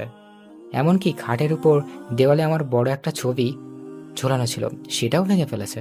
আমি নেহার দিকে তাকাতেই নেহা বলল, এগুলো সব আপনার জন্যই হয়েছে। আমি যেই কিছু বলতে যাব তার আগে নেহা আমাকে ধাক্কা দিয়ে রুম থেকে বের করে দিল। আমি রুমের বাইরে দাঁড়িয়ে ভাবতে লাগলাম রোজা কেন ভেঙেছে। সবকিছু ওর কল না ধরার কি যে রেগে গিয়ে এগুলো করেছে, নাকি অন্য কোনো কারণে। এভাবে কিছু সময় যাওয়ার পর নেহা রুমের দরজা খুলল। আমি রুমের বাইরেই দাঁড়িয়েছিলাম। নেহা আমার সামনে এসে বলল, ভাইয়া, কালকে যদি তুই ভাবির সাথে মিথ্যা কথা না বলতি তাহলে আজকে এমন হতো না। কালকের দুপুর থেকে ভাবি কিছু না খেয়ে বসেছিল তোর জন্য, আর তুই তুই বদলে গিয়েছিস ভাই। বলেই নেহা চলে গেল। আমি চুপচাপ দাঁড়িয়ে থাকলাম, আর মাথায় শুধু একটা কথাই আসছে, তাহলে কি রোজা জানতো যে আমি ভার্সিটিতে নাকি রিয়ার সাথে ঘুরতে গিয়েছিলাম? আর কাল থেকে কিছু না খেয়ে বসেছিল, আর আমি নিজের প্রতি নিজের খুব রাগ হতে লাগলো। কিন্তু এত কিছু হয়ে যাওয়ার পরও রোজা আমার সাথে রাগ কোনো কথা বললো না কেন? আমি রুমের ভিতর আসতে দেখলাম রোজা ঘুমিয়ে আছে। ওর চেহারা একেবারে শুকিয়ে গিয়েছে, চোখের নিচে কালি জমে গিয়েছে। আমি গিয়ে রোজার পাশে বসলাম আর এক দৃষ্টিতে ওর চেহারার দিকে তাকিয়ে রইলাম। সকাল 8টার দিকে রোজার ঘুম ভাঙলো। ও চেয়ে দেখে আমি ওর দিকে এক দৃষ্টিতে তাকিয়ে আছি। রোজাও কিছু না বলে চুপচাপ আমার চোখের দিকে তাকিয়ে আছে। হঠাৎ রোজা বলল, কি হয়েছে, আপনি কাঁদছেন কেন? কেন যেন রোজার এই আপনি বলার মনের মধ্যে অনেক কষ্ট লাগলো। এমন মনে হচ্ছে আমি আপনি করে বলাই প্রাপ্য। কিছু না ভেবে রোজার 2 হাত দিয়ে আমার বুকের সাথে চেপে ধরলাম। আমি আজ প্রথমবার রোজাকে নিজের ইচ্ছেই বুকের সাথে জড়িয়ে ধরলাম। রোজা একবারে চুপ হয়ে আছে, কিছুই বলছে না, এমনিও কোনো নড়াচড়া করছে না। ওর এইভাবে চুপ করে থাকা আমি মেনে নিতে পারছি না। প্লিজ আমাকে মাফ করে দাও। আমি কালকে তোমার সাথে মিথ্যে কথা বলতে চাইনি। ভয় ছিলাম যদি তোমাকে সত্যি কথা বললে তুমি যদি রাগ করতে, তাই। কিন্তু এখন মনে হচ্ছে তোমাকে সত্যি কথা বলে দেওয়া উচিত ছিল। প্লিজ আমাকে মাফ করে দাও কালকে তোমার সাথে বাজে ব্যবহার করার জন্য। তোমাকে একটা কথা বলবো, তার সত্যি সত্যি উত্তর দেবে। আমার থেকে নিজেকে ছাড়িয়ে নিয়ে বলল, বলো, কি জানতে চাও তুমি? তুমি কি রিয়াকে সত্যিই ভালোবাসো? ওর চোখের পানি স্পষ্ট দেখা যাচ্ছে। হুম। আর আমাকে? আমার জন্য কি তোমার মনে কোনো ভালোবাসা নেই? আমি কি আমার জন্য তোমার মনে একটু ভালোবাসা জন্মাতে পারিনি? কথাগুলো বলতে গিয়ে কান্না করে দিল। রোজার প্রশ্নের উত্তর আমার অজানা। আমি জানি না আমি রোজাকে ভালোবাসি নাকি ভালোবাসি না, কিন্তু ওকে ছাড়া কেন জানি আমার সময় কাটে না। ওর সাথে কথা না বললে আমার মনে কোনো যেন শান্তি লাগে না। কেন যেন ওর পাগলামিগুলো আমার ভালো লাগতে শুরু করেছে। তাহলে কি আমি ওকে ভালোবেসে ফেলেছি? কিন্তু আমি তো ভালোবাসি রিয়াকে। আমাকে চুপ থাকতে দেখে রোজা বলল, কি হলো বলো, তুমি কি আমাকে একটুও ভালোবাসো না? জানি না। জানো, আমি কখনো কোনোদিন কোনো রিলেশনে জড়াইনি। আমার শুধু একটাই চাওয়া ছিল, আর তা হলো বিয়ের পর নিজেকে স্বামীকে ভালোবাসবো, স্বামীর সাথে চুটিয়ে প্রেম করব। জানো, যখন কলেজে পড়তাম তখন আমার বান্ধবীরা প্রত্যেক দিন ওদের বয়ফ্রেন্ডদের সাথে ঘুরতে যেত। ওরা আমাকে প্রতিদিন বলতো যে আমি যাতে কোনো ছেলের সাথে রিলেশন করি, কিন্তু আমি করতাম না। কারণ ছোট থাকতে আম্মু শিখিয়েছিল ইসলাম ধর্মে রিলেশন করা হারাম। তাই আমি ওদের বলতাম আমিও একদিন ঘুরবো আমার স্বামীর সাথে। জানো, আমি চাইলে আমার থেকে বড় আর না হলে আমার সমবয়সী কাউকে বিয়ে করতে পারতাম, কিন্তু আমি আমার থেকে বয়সে ছোট ছেলেকে বিয়ে করার কারণ হচ্ছে তুমি যেন সব সময় আমার কথা শোনো। আমি তোমাকে সব সময় শাসনের ওপর রাখি, কারণ তুমি যেন আমার ভয়ে কোনো মেয়ের দিকে না তাকাও। কারণ আমি চাইতাম না যে আমার স্বামী আমাকে রেখে অন্য মেয়েকে ভালোবাসুক। কিন্তু আমি ভুল ছিলাম, আমার সব কিছু ভুল ছিল। আমি চুপচাপ চেয়ে আছি রোজার দিকে। কেন কোনো ভাষাই খুঁজে পাচ্ছি না। কি বলবো? ওর তো এখানে কোনো দোষ নেই, সব দোষ তো শুধু আমি করেছি। আমার জন্য শুধু শুধু কষ্ট পাচ্ছে। চিন্তা করো না, খুব তাড়াতাড়ি তোমাকে আজাদ করে দিব। তারপর তুমি আর রিয়া আরামে থাকতে পারবে। আমার জন্য তোমাদের কারোরই আর কোনো সমস্যা হবে না। একটা শুকনো হাসি দিয়ে বলল। আমি চুপচাপ মাথা নিচু করে খাট থেকে নেমে রুম থেকে বের হতে যাব, হঠাৎ রোজা পেছন থেকে বলে উঠল। শোনো, আমি পেছনে ফিরে নিচে তাকিয়ে আছে। Sorry and thank you. কেন? সেটা না হয় রহস্যই থাক। আমি রুম থেকে বের হয়ে আসলাম। কেন জানি মাথাটা প্রচন্ড ব্যথা করছে। আমার মনে হচ্ছে এমনি মাথাটা ফেটে যাবে। রোজার বলা কথাগুলো বারবার কানে বেজেই চলেছে। হঠাৎ দেখলাম নেহা খাবার নিয়ে এখানেই আসছে। আমি সামনে থেকে খাবার প্লেটটা এগিয়ে দিল আর বলল, ভাইয়া এটা ধর। খাবারের প্লেটটা দেখিয়ে বলল, কেন? ধরবা নাকি? আমি খাবারের প্লেটটা নেয়ার হাত থেকে নিতেই ও আমাকে জড়িয়ে ধরে কান্না করে দিল। আমি প্রচুর অবাক হয়ে গেলাম, কারণ কিছু সময় আগেও আমার সাথে কথা বলল যেন আমি অপরিচিত কেউ। এখন আবার জড়িয়ে ধরে কান্না করছে। তোর আবার কি হলো? এমন মরা কান্না করছিস কেন? আর আমাকে জড়িয়ে ধরেছিস কেন? ছাড়। সরি। কেন? তোর সাথে বাজে ব্যবহার করার জন্য। আমি বুঝলাম তুই আমার সাথে এমন আচরণ করার কারণে কি বুঝি, বলতো একটু। আসলে ভাবি কালকে যথাসময় ডিউটিতে চলে গেল। কিছু সময় পর ভাবি আবার বাসায় আসলো, কিন্তু তখন তার চেহারা রাগে একেবারে লাল হয়েছিল। এমন মনে হচ্ছিল কারো উপর রেগে আছে। তারপর কাকে যেন মোবাইলে কল করলো, কিন্তু প্রথমবার কল রিসিভ করতেই ভাবি রেগে গেল। তারপর আবার কল করলো। কয়েকবার রিং হওয়ার পর সেই ব্যক্তি কল রিসিভ করতেই ভাবি রেগে কথা বলল।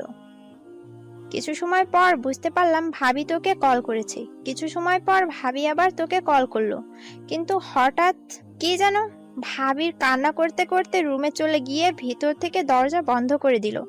ভাবিকে অনেক ডাক দিলাম, কিন্তু ভাবি দরজা খুললো না। একটু বলেই জোরে জোরে শ্বাস নিতে লাগলো। অবাক যেই বলতে যাবে, নেহা আমার দিকে তাকিয়ে।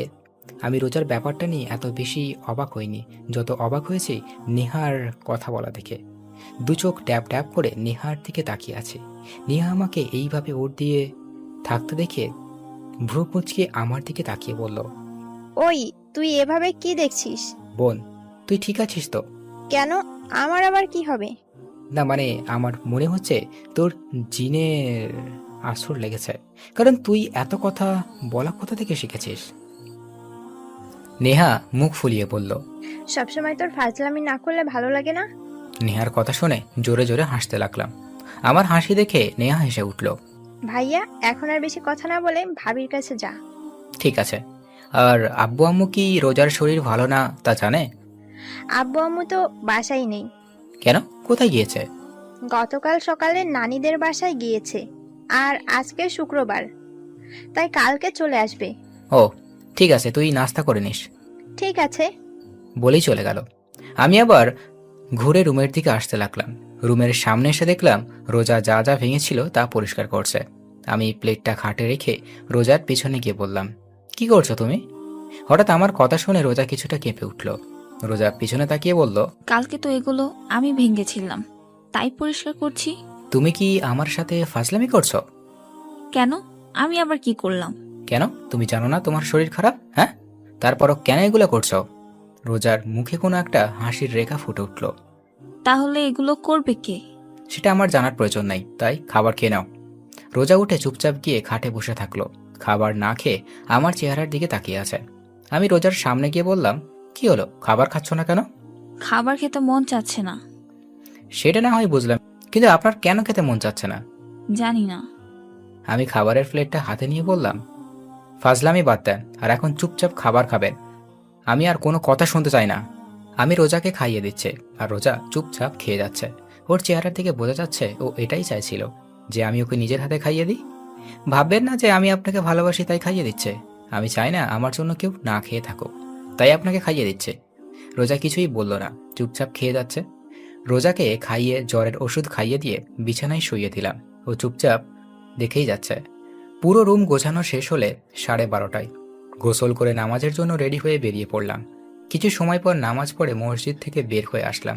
এখন হলো আরেক সমস্যা, মাথা ব্যথা প্রচণ্ড বেড়ে গেছে। সারা রাত জেগেছিলাম, আবার সকালে নাস্তাও করিনি। পুরো শরীর ক্লান্ত লাগছে। কোনো রকমে বাসায় আসলাম। কারোর সাথে কোনো কথা না বলে চুপচাপ রুমে এসে শুয়ে পড়লাম। এক ঘুমে বিকাল 5টা। রোজার ডাকে ঘুম ভাঙলো। কি হলো, আর কত ঘুমাবে, ওঠো। আমি ওটা ওয়াশরুমে চলে গেলাম। ফ্রেশ হয়ে এসে আবার বিছানার উপর শুয়ে পড়লাম। কিছুক্ষণ পর রোজা আবার রুমে আসলো খাবার নিয়ে। আমাকে আবার ঘুমিয়ে থাকতে দেখে আবার আমার কাছে এসে বলল, এই কি হলো, আবার ঘুমিয়ে পড়লা কেন? আমি উঠে বসলাম। প্লিজ দেখো, আমার ভালো লাগছে না, মাথা ব্যথা করছে, আমি এখন ঘুমাবো। ঠিক আছে, খাবার খেয়ে ঘুমিয়ে পড়ো, কেমন? আমার এখন খাবার খাওয়ার মুড নেই, আমি এখন ঘুমাবো। যেই শুতে যাব। এই তোকে আমি শুতে বলেছি। রোজার চিৎকার শুনে আমার ঘুমানোর স্বাদ মিটে গেছে। আমি বসে আছি আর রোজা আমাকে খাইয়ে দিচ্ছে। রোজাকে দেখে এমন মনে হচ্ছে ও আর আমার মাঝে কিছুই হয়নি। ও যেতে পারছে, স্বাভাবিক থাকার চেষ্টা করছে। কিছু সময় পর এখন ঘুমাতে পারবো। ঘুমাও, তবে একটা কথা ছিল। কি? রিয়া কল করেছিল। কি? ভয় পেও না, আমি রিয়াকে আমাদের ব্যাপারে কিছু বলিনি। রোজার চোখের জল স্পষ্ট বোঝা যাচ্ছে। ও আর কিছু না বলে দৌড়ে রুম থেকে বেরিয়ে গেল। হঠাৎ মোবাইলটা বেজে উঠল। খাটের কর্নার থেকে মোবাইলটা নিয়ে স্ক্রিনে তাকিয়ে দেখি রিয়া কল করেছে। কেন জানি রিয়ার কলটা ধরতে মন চাচ্ছে না। মোবাইলটা অফ করে দিলাম। বাল কনফিউজ হইয়া গেছি, আসলে আমি ভালোবাসি কাকে। ঘুম আর আসলো না। খাট থেকে নেমে ব্যালকনিতে গিয়ে বসে থাকলাম। রাতে খাবার খেয়ে রুমে বসেছিলাম, তখন রোজা আসলো। কোনো কথা না বলে লাইট অফ করে খাটে এসে আমার বুকের উপর মাথা দিয়ে শুয়ে থাকলো। রোজার এমন কাজে আমি বেশ অবাক হচ্ছি। হঠাৎ রোজা বলল, একটা প্রশ্ন করি। কাঁদো কাঁদো গলায় বলল, হুম। আমি যখন না থাকবো তখন কি তুমি আমাকে মিস করবে? আমি কিছু বললাম না, চুপচাপ চোখ বন্ধ করে শুয়ে থাকলাম। ঘুমিয়ে পড়েছো? নিশ্চুপ। রোজা শুধু ফুঁপিয়ে ফুঁপিয়ে কাঁদতে লাগলো। তো বন্ধুরা, এতক্ষণ ধরে গল্পটি শুনেছো। গল্পটি তোমাদের কাছে কেমন লাগছে? যদি গল্পটি ভালো লেগে থাকে এবং এ ধরনের গল্প আরও শুনতে পছন্দ করো, তাহলে এক্ষুনি নিচে থাকা সাবস্ক্রাইব বাটনটি টিপে আমাদের পরিবারের একজন সদস্য হয়ে যাও এবং গল্পটি কন্টিনিউ করো। আর হ্যাঁ, একটি সুন্দর কমেন্ট করতে কিন্তু ভুলবে না। লাগলো। এক সময় ও কান্না করতে করতে ঘুমিয়ে পড়ল। আমি রোজাকে আমার বুকের সাথে খুব শক্ত করে জড়িয়ে ধরলাম। কেন জানি এই মেয়ের চোখের পানি আমার সহ্য হয় না। আমি রোজাকে আমার বুকের সাথে খুব শক্ত করে জড়িয়ে ধরে বলতে লাগলাম, জানো রোজা, আমি রিয়ার সাথে 3 বছর ধরে রিলেশনে আছি, কিন্তু আমার কখনো মনে হয়নি যে রিয়া আমাকে আসলেই ভালোবাসে। সবসময় এমনই মনে হতো যে আমাকে ব্যবহার করছে। কিন্তু এখন কেন জানি রিয়ার কথা আর মনে হয় না। মনটা চাই শুধু তোমার কাছেই থাকি সব সময়। শুধু যখন আশেপাশে না থাকো কেমন যেন নিঃস্ব লাগে। এখন কেন যেন তোমার রাগ, অভিমান, থ্রেড সব কিছুই ভালো লাগে।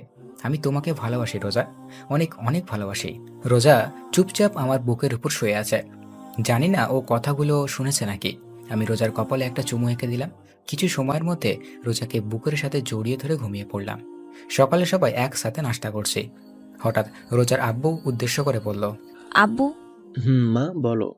আব্বু, আমি কিছুদিনের জন্য বাসা যেতে চাই। রোজার কথা বলতেই আব্বু আম্মু নেহা আমার দিকে তাকিয়ে আছে। সবার যাওয়ার ধরন দেখে আমার গলা দিয়ে আর খাবার নামলো না। পানি খেয়ে সবার উদ্দেশ্য করে বললাম, তোমরা সবাই আমার দিকে এইভাবে তাকিয়ে আছো কেন? আজকে কি আমাকে একটু বেশি সুন্দর দেখাচ্ছে? কেন মা, এই গাধাটা কি কিছু বলেছে? কিছু বললে আমাকে বলো, দেখো ওকে কি করি। আমি আহত দৃষ্টিতে আব্বুর দিকে তাকিয়ে আছি। আসলে কি ওনারা আমার বাবা মা, নাকি আমাকে রাস্তা থেকে কুড়িয়ে এনেছে? বুঝলাম না। না, উনি কিছু বলেনি। আসলে আব্বু আম্মু অনেক দিন ধরে দেখতে মন চাচ্ছে, তাই ভাবলাম কয়েকদিনের জন্য দেখে আসি। ঠিক আছে, যাও। আর এই গাধাটাকেও সাথে করে নিয়ে যাও। না, উনি বলল যাবে না, ওনার কি যেন কাজ আছে। আমি একটু অবাক হলাম রোজার কথায়। বেকার ছেলেরা আবার কাজও আছে? সারাদিন খায় আর ঘুরে, এখন বলছে তার নাকি কাজও আছে। এখন আর নিতে পারছি না। আব্বুর কথা শুনে মন চাচ্ছে কিনে দিই। আমি কিছু না বলে ওখান থেকে উঠে রুমে চলে আসলাম। রুমে এসে একটা কথাই ভাবতে লাগলাম, রোজা আব্বু আম্মুর কাছে মিথ্যে কথা বলল কেন? কিছু সময় পর রোজা রুমে আসলো। আমার দিকে না তাকিয়ে ওর জামা কাপড় প্যাক করতে লাগলো। ওর এই অবহেলা আমার সহ্য হচ্ছে না। আমি খাট থেকে নেমে রোজার পেছনে গিয়ে দাঁড়ালাম। রোজা, হুম, বাসায় কেন যাচ্ছ? বললাম তো আব্বু আম্মুর কথা খুব মনে পড়েছে, তাই দেখা করতে যাচ্ছি। কয়দিন থাকবা? জানি না। বলেই ঘুরে আবার ওর কাজ করতে লাগলো। আমি তোমার সাথে আসি? রোজা আমার দিকে তাকিয়ে একটু রাগী লুক নিয়ে বলল। না, কেন? তুমি যদি আমার সাথে আসো তাহলে রিয়াকে সময় দিবে কিভাবে? তাই তোমার আমার সাথে আসার কোনো প্রয়োজন নেই। এই মেয়ে এত যদি কেন বুঝলাম না। কিভাবে যে ওকে বলি, ওকে ছাড়া আমি থাকবো কিভাবে? হঠাৎ রোজা বলল, রুম থেকে বের হও। কেন? আমি জামা চেঞ্জ করব। ও। কিছু সময়ের মধ্যে রোজা রেডি হয়ে নিচে এসে সবার সাথে বিদায় নিয়ে বেরিয়ে পড়ল। রোজা চলে গেল, কিন্তু একবারও আমার দিকে তাকালো না। আমি রুমে এসে দরজা লাগিয়ে ব্যালকনিতে এসে দাঁড়িয়ে থাকলাম। রোজাকে ছাড়া কেমন যেন খালি খালি লাগছে। কোনোভাবে রাত পর্যন্ত সময় কাটালাম, কিন্তু এখন আর ভালো লাগছে না। মন চাচ্ছে রোজার সাথে কথা বলতে, কিন্তু কি বলবো তা ভেবে পাচ্ছি না। রাত 10টায় মাথায় একটা আইডিয়া আসলো। একটু ভয়ে ভয়ে রোজাকে কল দিলাম। একবার রিং হতে রিসিভ করলো। এখন মনে হচ্ছে মোবাইলের সামনেই বসেছিল। হ্যাঁ, হ্যালো। হুম, বলো, কেন কল দিয়েছো? ডিনার করছো? এটা জানার জন্য কল দিয়েছো? না, মানে যা বলার জন্য কল দিয়েছিলাম তা ভুলে গিয়েছি। ঠিক আছে, তাহলে রাখলাম। বলেই কল কেটে দিল। বুঝলাম না এই মেয়েটা এত জেদি কেন? একটু কথা বললে কি এমন হয়ে যাবে? আর কেন ও আমার সাথে কথা বলবে? এখন পর্যন্ত কি আমি ওকে ভালোবেসে আগলে ধরেছি? না। একটি বার ওকে জড়িয়ে ধরে বলেছি যে আমি তোমাকে ভালোবাসি? না। একটা বারও ওর সাথে ভালোভাবে কথা বলেছিলাম? যখন থেকে দেখা হয়েছে সেদিন থেকে ওকে প্যারা ভেবেই চলেছে। যখন সামনে ছিল তখন ওকে দূরে পাঠাতে চাইছিলাম, এখন ও দূরে চলে গিয়েছে, তাহলে আমার এমন কষ্ট হচ্ছে কেন? ব্যালকনিতে বসে রোজার কথা ভাবতে ভাবতে কখন যে ঘুমিয়ে পড়েছি মনেই নেই। সকালে সূর্যের আলোয় ঘুম ভাঙলো। ঘুম থেকে উঠে দেখলাম রাত ব্যালকনিতেই শুয়ে পড়েছিলাম। ওয়াশরুম থেকে ফ্রেশ হয়ে এসে রোজাকে কল দিলাম, কিন্তু ও কল রিসিভ করলো না। 4 থেকে 5 বার ট্রাই করার পরও রিসিভ করলো না। সকাল সকালটাই মনটাই খারাপ হয়ে গেল। নিচে এসে সবার সাথে নাস্তা করতে বসলাম। চুপচাপ নাস্তা করে ভার্সিটির জন্য বেরিয়ে পড়লাম। কিছু সময়ের মধ্যে ভার্সিটিতে পৌঁছে গেলাম। ক্লাসরুমে এসে এবার লাস্ট বেঞ্চে গিয়ে বসলাম। একটু অবাক হলাম, আজকে হারামিটাকে দেখতেই পাচ্ছি না। হঠাৎ রিয়া সামনের বেঞ্চ থেকে উঠে আমার পাশে এসে বসলো। ওই, তুমি আমার কল রিসিভ করো না কেন? এখন ক্লাস করো, পরে কথা বলি। চলো না, বাইরে যাই। আমি রিয়ার কথার কোনো উত্তর দিলাম না, চুপচাপ ক্লাস করতে লাগলাম। ক্লাস শেষে বাইরে এসে দাঁড়িয়ে আছেই পকেট থেকে মোবাইলটা বের করে স্ক্রিনে না তাকিয়েই নাইমকে কল দিলাম। কল রিসিভ করতেই বলল, ওই, তোমাকে বলেছি না আমাকে কল করতে না? ওই শালা, তুই আমার সাথে ফাজলামি করছিস? ভালোভাবে কথা বল। আর তুই কোথায় এখন? ওই, তুমি গাঁজা সেবন করছো নাকি? কি আবল তাবল বকছো? কাকে কল দিয়েছো? স্ক্রিনে একবার তাকিয়ে দেখেছো? কাকে আবার কল করব? আমার বন্ধু নাইমকে কল। কথা বলতে স্ক্রিনে তাকিয়ে দেখি আমি ভুল করে রোজাকে কল দিয়ে ফেলেছি। সরি, আসলে ভুল করে কল চলে গিয়েছে। আমি জানি তুমি ভুল কল দিয়েছো নাকি নিজ ইচ্ছায় কল দিয়েছো। আরে বললাম তো ভুল করে কল চলে গিয়েছে। আর আপনি কথা এমন বাড়াচ্ছেন কেন? কি আমি কথা বাড়াচ্ছি? আরে তোর মতো ছেলেদেরকে আমার চেনা আছে। নিজ ইচ্ছায় কল দিয়ে বলে ভুলে চলে গিয়েছে।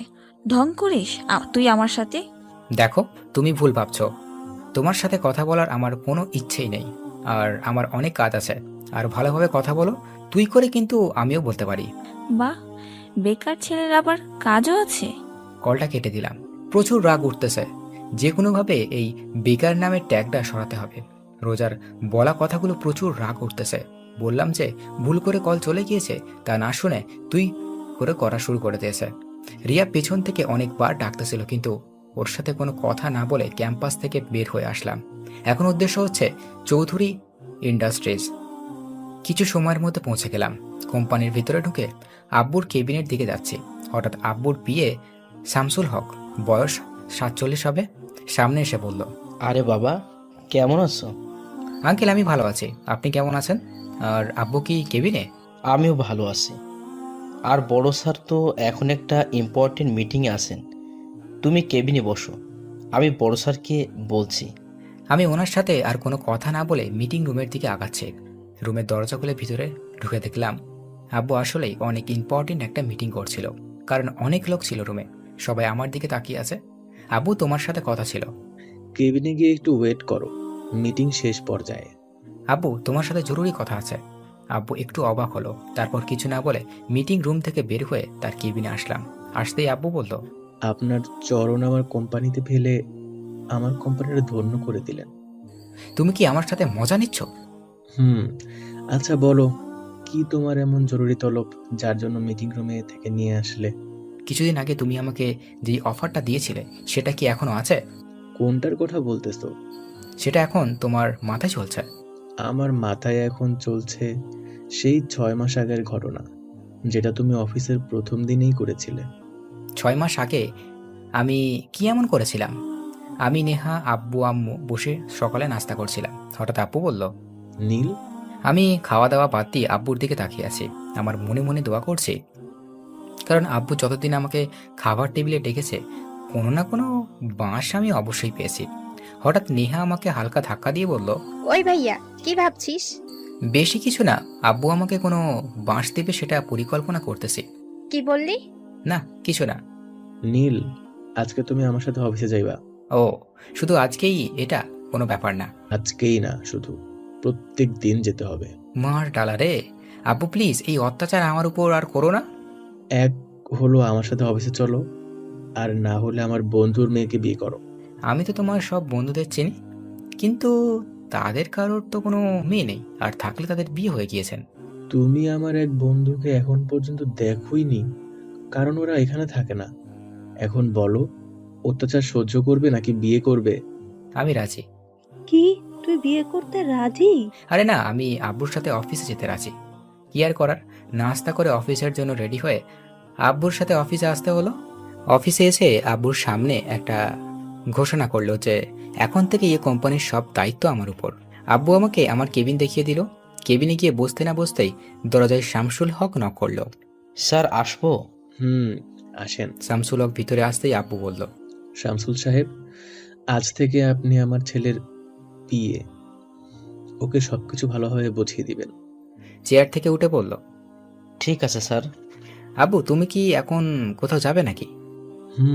বাসায় যাচ্ছি তোমার আম্মুকে সময় দিতে। আর আমি? তুমি আমার কোম্পানিটাকে সময় দাও। 3 ঘন্টা শামসুল হক মানে আমার পিয়ে আমার মাথা খাইল। তারপর আমাকে সব বুঝিয়ে দিয়ে উনি চলে গেলেন। আর আমি এই সুযোগে আব্বুকে একটা মেসেজ করে অফিস থেকে পালিয়ে গেলাম। 2 দিন পর্যন্ত বাসায় না এসে হোটেলে থাকলাম, কারণ আম্মু বলেছিল আব্বু নাকি রেগে আছে। তাই আব্বুর রাগ কমার পরই বাসায় আসলাম। ভেবেছিলাম আব্বু হয়তো বিয়েটা কথাটা ভুলে গিয়েছে, কিন্তু কিছুদিন আগেই আব্বুর কথা মতো আমার বিয়ে করিয়ে দিল তার বন্ধুর মেয়ের সাথে। বর্তমানে এখন খেয়াল হয়েছে আপনার, আপনি কি করছিলেন। ও, ওটা তো ভুল হয়ে গিয়েছিল। এখন আমি আর সেই ভুল করার আর সুযোগ দিতে চাই না। আব্বু প্লিজ, এখন আমি ভালো হয়ে গেছি, ভালোভাবে সব দায়িত্ব পালন করব। আর ও দিনের জন্য সরি। একবার ভেবে দেখো, এটা কিন্তু অনেক বড় দায়িত্ব। এই বেকার নামের ট্যাগটা সরাতে আমি সব করতে রাজি। ঠিক আছে, তাহলে আমি মিটিংটা শেষ করে শামসুল সাহেবকে তোমার কথা বলে বাসায় চলে যাচ্ছি। ঠিক আছে। আব্বু চলে গেল। কিছু সময় পর শামসুল হক এসে আমাকে আগের মতো সব কিছু বুঝিয়ে দিতে লাগলো। সন্ধ্যা অফিস থেকে বের হলাম। আজকের দিনটা কেমন যেন লাগছে। আজকে থেকে আর কেউ আমাকে বেকার বলবে না, এটা ভেবে এক অন্যরকম ভালো লাগা কাজ করছে। রিকশায় করে বাসায় আসলাম। বাসায় আসতেই কারোর সাথে কোনো কথা না বলে দিলাম এক ঘুম। রাত 10টায় ঘুম থেকে উঠলাম, ফ্রেশ হয়ে নিচে আসলাম। আব্বু আম্মু নেহা কি নিয়ে যেন হাসাহাসি করছিল, কিন্তু আমাকে দেখেই সবাই চুপ হয়ে গেল। আম্মু উঠে আমার কাছে এসে বলল, বাহ, আমার ছেলেটা এখন বেকার নয়, এত বড় হয়ে গিয়েছে আর আমি বুঝতেই পারলাম না। আমার সাথে কি তোমরা মজা নিচ্ছ? হুম। 1 সপ্তাহ পর আজকের অফিসে যেতে মন চাচ্ছে না, কারণ কাল সারা রাত রোজার কথা ভাবতে ভাবতে না ঘুমে কাটিয়ে দিয়েছে। সেই দিনের পর থেকে রোজার সাথে এখনো পর্যন্ত আমার কোনো যোগাযোগ হয়নি। প্রতিটা মুহূর্তে ওর কথা মনে হয়, কিন্তু কথা বলতে পারি না, কারণ সব দোষ আমার। কিন্তু আব্বু আম্মু রোজার ব্যাপারে কোনো কথা বলছে কারণ কি? ব্যালকনিতে দাঁড়িয়ে এগুলো ভাবছিলাম, হঠাৎ পিছন থেকে নেহা বলল, ভাইয়া নাস্তা করবি না? আম্মু ডাকছে। তুই যা, আমি আসছি। নেহা আমার সামনে এসে আমাকে জড়িয়ে ধরে বলল, ভাইয়া তুই কি কোনো ব্যাপার নিয়ে আপসেট? না, কেন, কি হয়েছে? কিছুদিন ধরে দেখছি তুই কেমন যেন মনমরা হয়ে আছিস। তুই যদি আমার সেদিনের কথার জন্য কষ্ট পেয়ে থাকিস তাহলে আমাকে মাফ করে দে। ওরে আমার পাগলি বোন রে, আমি কি একবারও বলেছি যে আমি কোনো ব্যাপার নিয়ে আপসেট? পাগলি এত বেশি বুঝিস কেন? সত্যি তো তুই কোনো ব্যাপার নিয়ে আপসেট না? না। তাহলে একটা কথা বলি।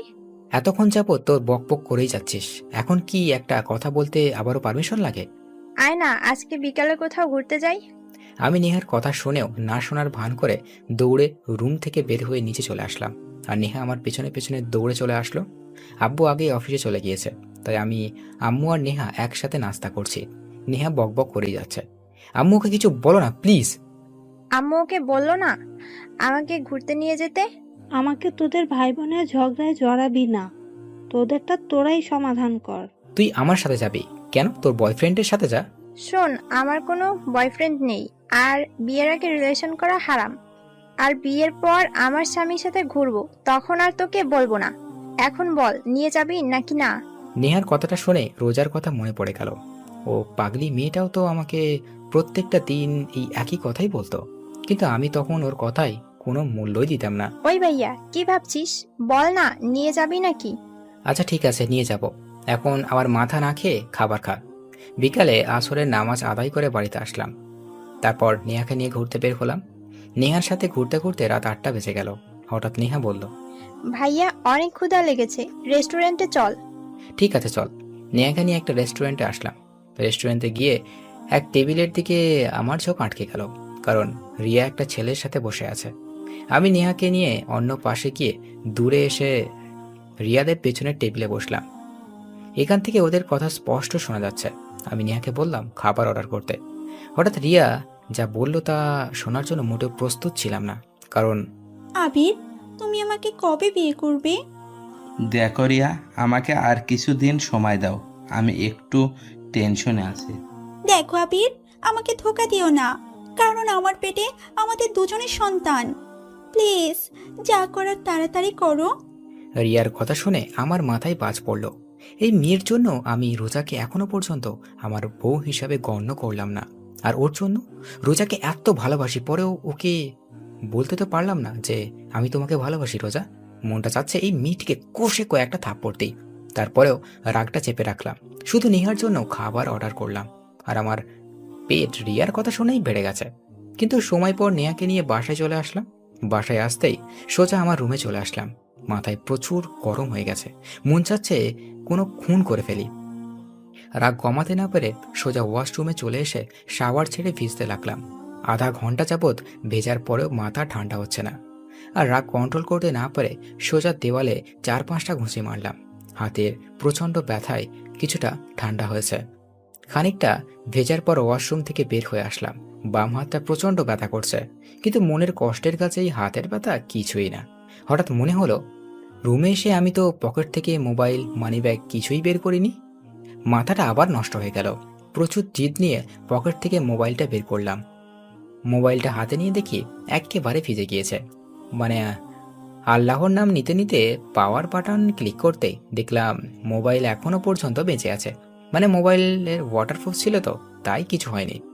জামা কাপড় চেঞ্জ করে মোবাইলটা হাতে নিয়ে রোজাকে কল করলাম, কিন্তু আমার যেই সুন্দর ভাগ্য, মন চাচ্ছে মোবাইলটাকে সুন্দরভাবে শরীরের প্রচণ্ড শক্তি দিয়ে ফ্লোরে এমনভাবে ছুঁড়ে মারি যেন শালা টুকরো টুকরো হয়ে যায়।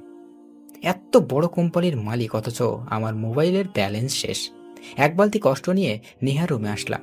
নেহা, তোর মোবাইলটা একটু দে তো। কেন? একটু দরকার আছে। নেহার কোনো কথা না বলে মোবাইলটা আমার দিকে বাড়িয়ে দিল। রোজার নাম্বারে 5 থেকে 6 বার কল করলাম, কিন্তু ওর মোবাইল বন্ধ বলছে। শেষমেশ আর কোনো উপায় না পেয়ে আব্বু আম্মুর রুমে চলে এলাম। আম্মু, আসবো? আমি বলেছি না আমাদের রুমে আসতে পারমিশন নেওয়ার প্রয়োজন নেই। আচ্ছা, সরি। তো নবাবজাদা কি বলার জন্য আমাদের কাছে এসেছেন? আব্বু, আমি কালকে রোজাদের বাড়িতে যেতে চাই। আব্বু আম্মুর চোখ বড় বড় করে আমার দিকে তাকিয়ে আছে। কি হলো, তোমরা এইভাবে আমার দিকে তাকিয়ে আছো কেন? আব্বু আম্মু একসাথে বলল, না কিছু না। ঠিক আছে। একটা প্রবলেম আছে। কি প্রবলেম? আমি তো রোজাদের বাসা চিনি না। ও ঠিক আছে, আমি তোমাকে অ্যাড্রেস সেন্ড করে দিব না। ঠিক আছে। আব্বু আম্মু রুম থেকে বের হয়ে রুমে চলে আসলাম। মাথাটা প্রচণ্ড ব্যথা করছিল, তাই ঘুমিয়ে পড়লাম। সকালে ঘুম থেকে উঠে বাম হাতের দিকে তাকিয়ে দেখলাম হাতটা কিছুটা ফুলে গিয়েছে। তারপর ব্যথাটাকে হজম করে নিয়ে ফ্রেশ হয়ে নাস্তা করে সবার সাথে বিদায় নিয়ে রওনা দিলাম নারায়ণগঞ্জ টু খুলনার উদ্দেশ্যে। সকাল 11টা, ড্রাইভ করছিলাম। হঠাৎ মোবাইলে রিয়ার কল আসলো। প্রচুর বিরক্তি নিয়ে ওর কলটা কেটে দিলাম। এক এক করে 6 বার কল করলো, আর 6 বারই আমি ওর কলটা কেটে দিলাম। হঠাৎ আবার ও কল দিল।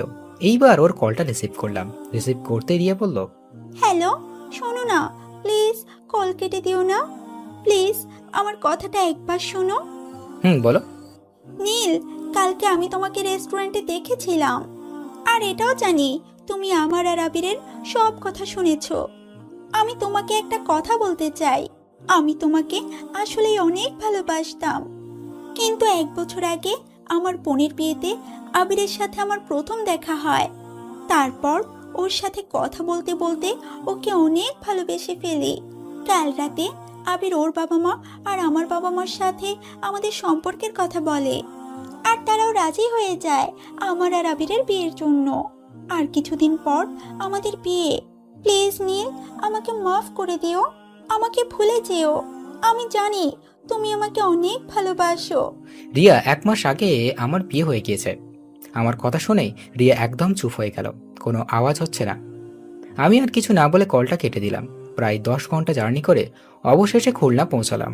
সন্ধ্যা 6টা, রোজাদের বাড়ির সামনে এসে দাঁড়িয়ে আছে। ভেতরে ঢুকতে কেমন যেন ভয় লাগছে। বেশি কিছু না ভেবে কলিং বেল বাজালাম। কিছু সময় পর রোজা এসে দরজা খুলে দিল। রোজা আমাকে দেখেই ভূত দেখার মতো চমকে উঠল, আর আমি রোজাকে দেখে একটু অবাক হলাম, কারণ ওর চেহারা একেবারে শুকিয়ে গেছে।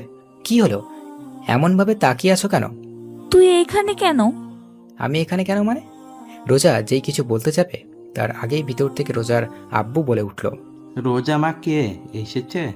রোজা কিছু বলতে যাবে তার আগেই আমি রোজাকে পাশ কাটিয়ে ভিতরে চলে আসলাম, কারণ রোজা হয়তো এই জনমে আমাকে বাসার ভিতরে ঢুকতে দিল না। রোজা আমার পিছন পিছন আসছে আর আমার 14 গোষ্ঠী উদ্ধার করছে। হল রুমে এসে দেখলাম রোজার আব্বু আম্মু সোফায় বসে আছে। রোজার বাবা আমাকে দেখেই বলতো, আরে বাবা নীল, কেমন আছো? আসসালামু আলাইকুম আঙ্কেল আন্টি। আমি ভালো আছি, আপনারা কেমন আছেন? ওয়ালাইকুম আসসালাম। আমরাও ভালো আছি। তো আমার মেয়েটাকে এতদিন আগে পাঠিয়ে দিয়ে তুমি এত লেট করে আসলে কেন? সরি আন্টি, আসলে একটু কাজ ছিল তাই আসতে একটু দেরি হয়ে গিয়েছে। আরে ছেলেটা মাত্র আসলো, ওকে একটু রেস্ট করতে দাও। ঠিক আছে রোজা, মা যা নীলকে রুমে নিয়ে যা। রোজা আমার পেছনে দাঁড়িয়েছিল। পেছন ঘুরে রোজার দিকে তাকিয়ে আমি ভয় পেয়ে গেলাম, কারণ ও ভ্রু কুঁচকিয়ে আমার দিকে তাকিয়ে আছে। ওর আম্মুর কথা শুনেই আমার কাছে এসে রাগী লুক নিয়ে বলল, ঠিক আছে আম্মু, আমার পেছন পেছন আসেন। রোজার সামনে সামনে হাঁটতে লাগলো আর আমি ওর পিছন পিছনে আল্লাহর নাম নিয়ে হাঁটতে লাগলাম। না জানি এই মেয়ে আবার কি অবস্থা করে, যেই লুক নিয়ে তাকিয়েছিল না জানি কি হয়। কিছু সময় পর রোজা একটা রুমের ভিতর ঢুকলো। আমি রুমের ভিতর ঢুকতেই রোজা আমাকে ধাক্কা মেরে ফ্লোরে ফেলে দিল। ওহ মাগো! চুপ, একদম চুপ, চিৎকার দিবি না। চিৎকার করলে একেবারে মেরে ফেলবো। আর এইদিকে আমার অবস্থা গলা কাটা মুরগির মতো, কারণ ফ্লোরে পড়ার সময় আমার বাম হাত কোমরের নিচে ছিল আর ফ্লোরে পড়তেই অবস্থা টাইট। হঠাৎ রোজা খেয়াল করলো আমার চোখ দিয়ে পানি পড়ছে। তারপর ও আমাকে না ছেড়ে আমার বুকের উপর বসে 2 হাত দিয়ে আমার গলা টিপে ধরলো। আমি না পারছি কিছু বলতে আর না পারছি সহ্য করতে। হঠাৎ রোজা বলতে লাগলো, তুই এখানে কেন এসেছিস? তোর সাথে আমার আর কোনো সম্পর্ক নেই। তুই এখনই এই বাসা থেকে বের হয়ে যাবি, না হলে তোকে একেবারে মেরে ফেলবো। যা তোর প্রেমিকার কাছে যা। এখানে এসেছিস কেন? কথাগুলো বলতে বলতে রোজা নিজেই কেঁদে ফেলল। রোজার অবস্থা দেখে বুঝতে পারলাম ও প্রচুর অভিমান করেছে, সাথে রাগও। ও এখনো পর্যন্ত আমার গলা টিপে দিয়েই রেখেছে। এখন আমার দম প্রায় বন্ধ হয়ে আসছে। হঠাৎ রোজা আমাকে ছেড়ে দিয়ে আমার উপর থেকে উঠে ব্যালকনিতে চলে গেল। হয়তো ওর চোখের পানি লুকোনোর চেষ্টা করছে। রোজা আমাকে ছেড়ে দিতেই আমি গলা ধরে কাশতে লাগলাম, আর হাতের ব্যথা বলার মতো না। কিছু সময় পর আমি উঠে ব্যালকনিতে দিকে গেলাম। ব্যালকনিতে আসতেই দেখলাম ও ফ্লোরে বসে কান্না করছে। আমি রোজার কাঁধে হাত রাখতেই ও কিছুটা কেঁপে উঠল। সরি। তোর সরির খেতায় আগুন, হাত সরা আমার শরীর থেকে। রোজা উঠে রুম থেকে বাইরে চলে গেল। বুঝতে পারলাম ও প্রচুর অভিমান করে আছে। এত সহজে ওর এই অভিমান ভাঙা সম্ভব না। আমি ব্যালকনিতে আর না থেকে রুমে চলে আসলাম। এতক্ষণ যাবৎ আমি রোজার রুমে ভালোভাবে তাকাইনি। রোজার রুমটা দেখে বেশ অবাক হলাম। ওর রুমটা পুরো গোছানো, সবকিছু সুন্দর করে সাজানো হয়েছে। কিন্তু আমার অবাক হওয়ার কারণ এটা না। আমার অবাক হওয়ার কারণ হচ্ছে বাম পাশের পুরো দেওয়ালে রোজা আর আমার মেয়ের ছবি লাগানো। মেয়েটা রোজার থেকে কিছুটা বেশি সুন্দরী আর মায়াবীও। কিন্তু আমি যতটুকু জানি রোজার তো কোনো বোন নেই, তাহলে এটাকে। আমি ওয়াশরুম চলে গেলাম ফ্রেশ হওয়ার জন্য। কিছু সময় হাতের কবজি পানিতে ভিজিয়ে রাখলাম, কারণ আগের তুলনায় এখন আরো বেশি ফুলে গিয়েছে। কিছু সময় পর ফ্রেশ হয়ে ওয়াশরুম থেকে বের হলাম। বের হতেই দেখলাম রোজা খাটে বসতে নাস্তা করছে। রোজা যেন আমার হাতটা না থাকে তাই কবজি পর্যন্ত পকেটে ঢুকিয়ে রাখলাম। রোজা শুধু সাপের মতো ফোঁসফোঁস করছে আর খেয়েই যাচ্ছে। ওকে এইভাবে দেখে আমার ভয় করছে, আবার হাসিও পাচ্ছে, কারণ প্রচণ্ড রাগের কারণে ওর নাক, গাল, চোখ একেবারে লাল হয়ে গেছে। আমি রোজার সামনে গিয়ে বললাম, এত জিদ করলে তোমার ব্লাড প্রেশার বেড়ে যাবে। আমার শরীরে আমি যা মন চাই তা করব, তোর কি? আর তুই আমার বিছানায় বসেছিস কেন? বলেই আমাকে আবার ধাক্কা দিল, আর আমি খাট থেকে সোজা ফ্লোরে পড়লাম। আর পড়তেই আমার জান যায় যায় অবস্থা। একেবারে চুপ হয়ে রোজার দিকে তাকিয়ে কান দিয়ে গরম হাওয়া বের হচ্ছে। রোজা আমার অবস্থা থেকে অদ্ভুত দৃষ্টিতে তাকিয়ে আছে। রাতে সবাই একসাথে ডিনার করলাম। কিছু সময় কথা বলার রোজার সাথে রুমে চলে আসলাম। রুমে আসতেই রোজা বিছানা পুরো মাঝ বরাবর শুয়ে পড়ল, আর আমি অসহায় দৃষ্টিতে দাঁড়িয়ে ওর দিকে তাকিয়ে আছি। অনেকক্ষণ হয়ে গেলে এখন আর দাঁড়িয়ে থাকা সম্ভব না, তাই সোফায় বসে পড়লাম।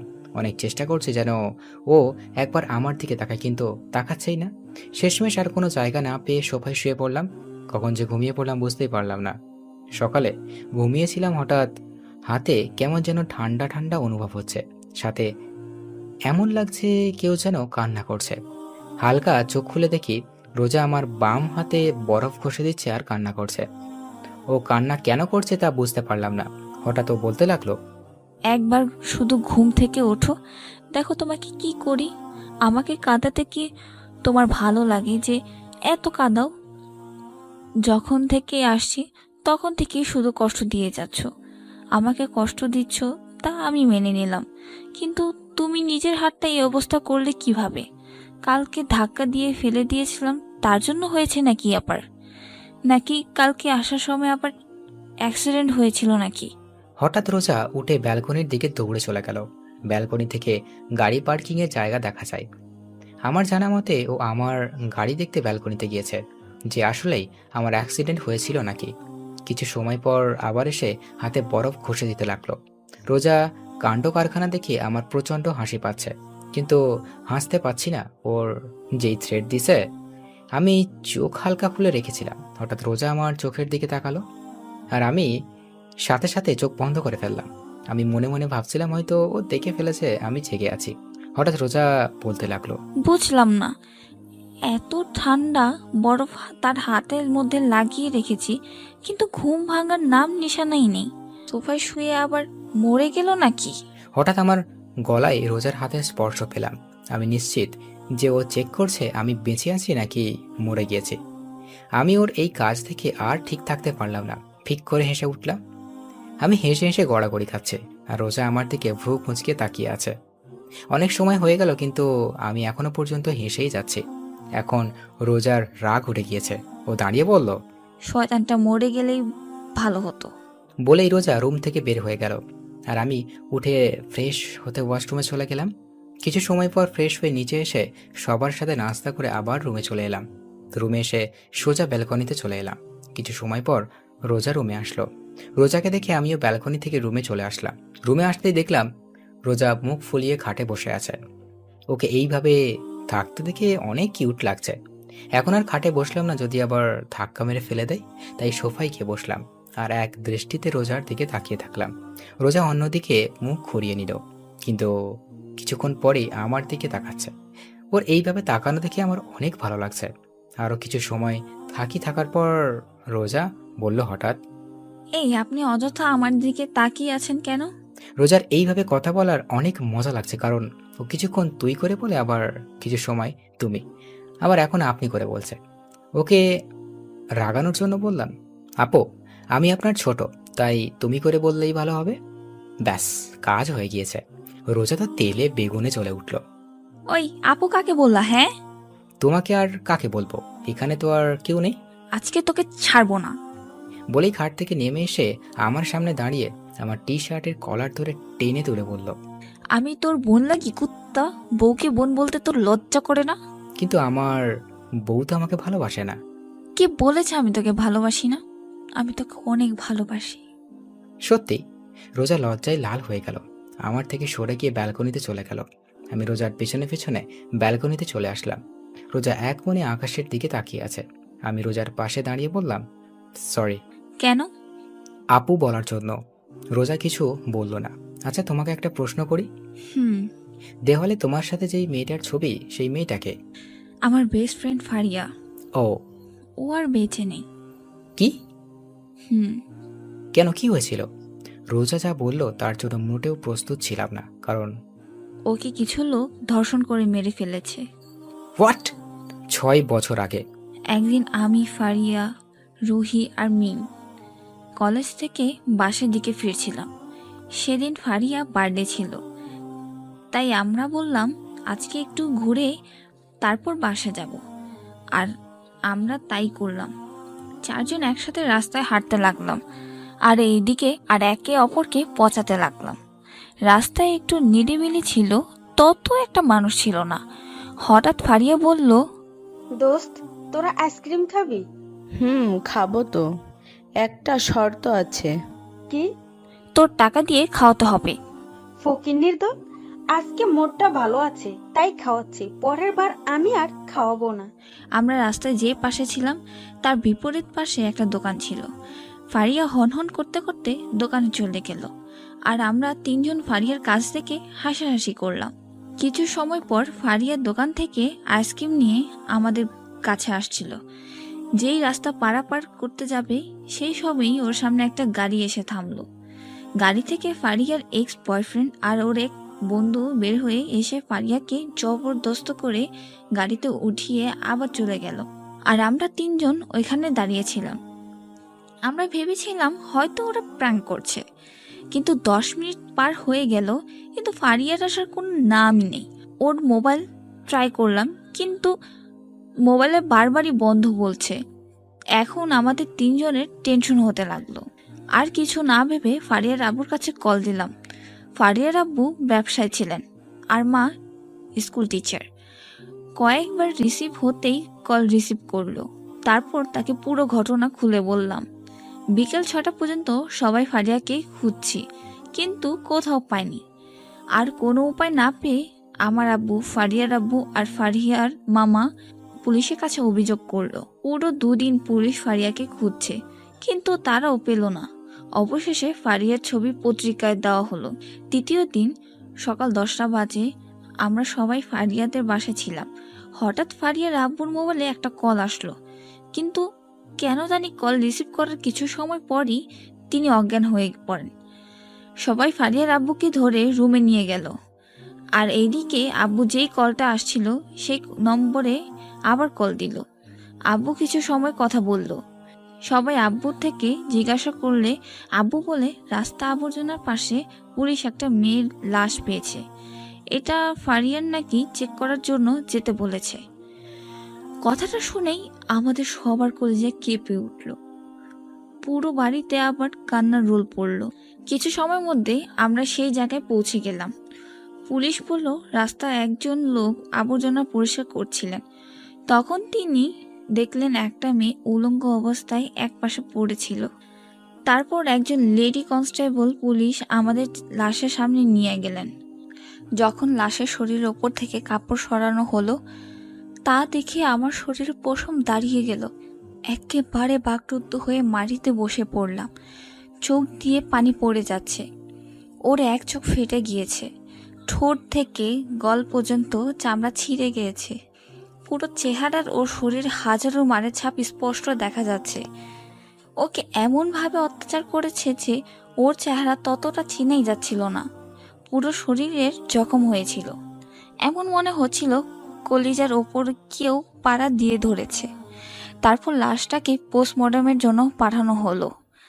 এইদিকে সবাই শকে চলে গেল ফারিয়ার এই অবস্থা দেখে। আর ফারিয়ার বাবা মা জিন্দা লাশের মতো চুপ করেছিল। তারপর ওকে কবর দেওয়া হলো, কিন্তু ওর বাবা মা ওকে শেষবারের মতো দেখার সাহস পাননি। 1 মাস পর্যন্ত পুলিশ আসামিদের খোঁজ করলেন, কিন্তু আসামি পলাতক থাকায় তারা খুঁজে পাননি। তারা আর খোঁজ না চালিয়ে কেস ক্লোজ করে দিল। কিন্তু এটা ফারিয়ার বাবা মা মেনে নিতে পারল না। তারা পুলিশের পা পর্যন্ত ধরেছিল যেন ধর্ষণকারীকে শাস্তি হোক, কিন্তু পুলিশ কিছুই করল না। বর্তমান তাহলে কি ওর ধর্ষণকারীদের কি কোনো শাস্তি হয়নি? রোজা চুপ হয়ে মাটিতে বসে কাঁদতে যাচ্ছে। আমি রোজার 2 বাহু খুব শক্ত করে চেপে ধরে ওকে ধাক্কা দিয়ে বললাম, কি হলো, কথা বলছো না কেন? ওই শুয়ারের বাচ্চাদের কি কোনো শাস্তি হয়নি? না, তখন ওদের কোনো শাস্তি হয়নি। কান্না করাই ওর কথা ছড়িয়ে যাচ্ছিল। আমি রোজার সামনে ওকে উঠে ছাদে চলে আসলাম। প্রচুর রাগ উঠতেছে। একটা মেয়েকে এমন নির্মমভাবে ধর্ষণ করে হত্যা করার পরও ধর্ষণকারীদের কোনো বিচার হলো না। রোজার বলা কথাগুলো ভাবতে লাগলাম। হঠাৎ আমি দাঁড়িয়ে গেলাম। ঠোঁটের কোণে একটা হাসির রেখা ফুটে উঠেছে, কারণ রোজা বলল তখন তারা তাদের পাপের কোনো শাস্তি পায়নি, তার মানে এখন পেয়েছে। কিন্তু শাস্তি কে দিয়েছে, কবে দিয়েছে এবং কিভাবে দিয়েছে, এমন হাজারো কথা মনে হচ্ছিল। আর এইসব কথার উত্তর একজনই দিতে পারবে। আমি দৌড়ে ছাদ থেকে রুমে চলে আসলাম। রুমে আসতেই দেখলাম রোজা চুপচাপ দাঁড়িয়ে দেওয়ালে ওর আর ফারিয়ার ছবিটার দিকে তাকিয়ে আছে। আমি রোজার সামনে গিয়ে ওর হাত ধরে টেনে এনে খাটে বসালাম। ও চুপচাপ আমার দিকে তাকিয়ে আছে। আমি ওর সামনে ফ্লোরে হাঁটু গেড়ে বসে পড়লাম। তুমি বলেছ তখন ওরা ওদের পাপের শাস্তি পায়নি, তার মানে কি এখন পেয়েছে? রোজা মাথা দুলিয়ে হ্যাঁ বলল। কিভাবে পেয়েছে আর কে দিয়েছে? 4 বছর পর খুলনার সোনাডাঙ্গা মডেল পুলিশ স্টেশনে ওসি পদে নিয়োগ হলাম। তারপর ফারিহার রেপ কেস রিওপেন করলাম। দীর্ঘ 1 বছর আসামিদের খুঁজে পর অবশেষে ওদের দিনাজপুরে খুঁজে পেলাম। তারপর ওদের সেখান থেকে নিয়ে এসে ফারিয়াদের গেস্ট হাউসে রাখলাম। আর এই সব কিছুতে সাহায্য করেছে আমার 4 জন ফ্রেন্ড। আসামি ছিল 3 জন। ওদের 2 ঘন্টা যাবৎ 3rd ডিগ্রি টর্চার করার পর ওরা সত্য কথা বলে দিয়েছিল যে ওরা 2 দিন একটানা ফারিয়াকে ধর্ষণ করেছিল। তারপর ওকে মেরে রাতে আবর্জনার কাছে ফেলে দিয়ে ওরা পালিয়ে যায়। লাগাতার 4 দিন ওদের টর্চার করা হলো। টর্চার করার সময় ওরা শুধু ওদের মেরে ফেলার জন্য অনুরোধ করত। তারপরের দিন কোর্টে ওরা যে ফারিয়ার রেপ করেছে তা এভিডেন্স পাঠিয়ে দিলাম। কোর্ট থেকে ওদের মৃত্যুদণ্ডের আদেশ আসে। তারপর মাঝ রাস্তায় সবার সামনে ওদের ক্রস ফায়ার করে মেরে ফেলা হয়, যেন পরের বার আর কোনো মেয়ের ধর্ষণ করার কথা কেউ ভাবতেও না পারে। তো ফারিয়ার বাবা মা খুশি হয়নি যে তার মেয়ের ধর্ষণকারীদের শাস্তি হয়েছে? যেদিন ফারিয়ার রেপ কেস ক্লোজ করে দেওয়া হয় তার কিছুদিন পরেই আঙ্কেল আন্টি সুসাইড করে মারা যান। ও, রাতে ডিনার করে এসে ব্যালকনিতে বসে আছে আর রোজা রুমে চুপচাপ বসে আছে। বেশ কিছু সময় পর রুমে আসলাম। বিছানায় একপাশে দাঁড়িয়ে বললাম, একটা কথা বলি? কি? আজকে বিছানায় শুই প্লিজ। না, বিছানায় জায়গা নেই, তুমি সোফায় গিয়ে ঘুমিয়ে পড়ো। প্লিজ, সোফায় শুইতে না ভালো লাগে না, প্লিজ আমাকে বিছানায় শুইতে দাও। হুম, আপনার বিছানার ঘুমানোর কোনো প্রয়োজন নেই। এখন আপনি আসতে পারেন, আমার অনেক ঘুম পেয়েছে। বলেই রোজা শুয়ে পড়ল। বুঝলাম না এই মেয়ে এত জেদি কেন। এক রাশ হতাশ নিয়ে সোফায় শুয়ে পড়লাম। এতক্ষণ যাবৎ ঘুমানোর চেষ্টা করছি কিন্তু ঘুম আসছেই না। হঠাৎ রোজা বলল, কেউ যদি চায় বিছানায় এসে ঘুমাতে পারে, আমি কিছু মনে করব না। আমি শুনেও চুপচাপ চোখ বন্ধ করে শুয়ে আছি। কি হলো, কথা কানে যায়নি বললাম?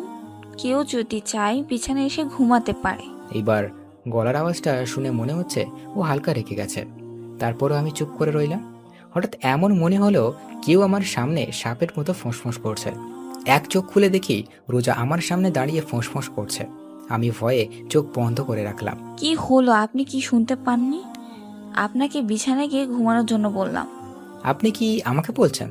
আপনাকে ছাড়া এই রুমে কি অন্য কেউ আছে? সরি আপু, আমি এখানেই ঠিক আছে। আমার অনেক ঘুম পাচ্ছে, আপনি এখন আসতে পারেন। ওই আপু কাকে বললে? হ্যাঁ, আপনাকে ছাড়া এই রুমে কি অন্য কেউ আছে? রোজা আমার গলা টিপে দিয়ে বলল, তোমাকে আমি একেবারে মেরে ফেলবো আরেকবার আমাকে আপু বললে। তো আপনাকে আমি কি বলবো? বউ বলবি, বউ।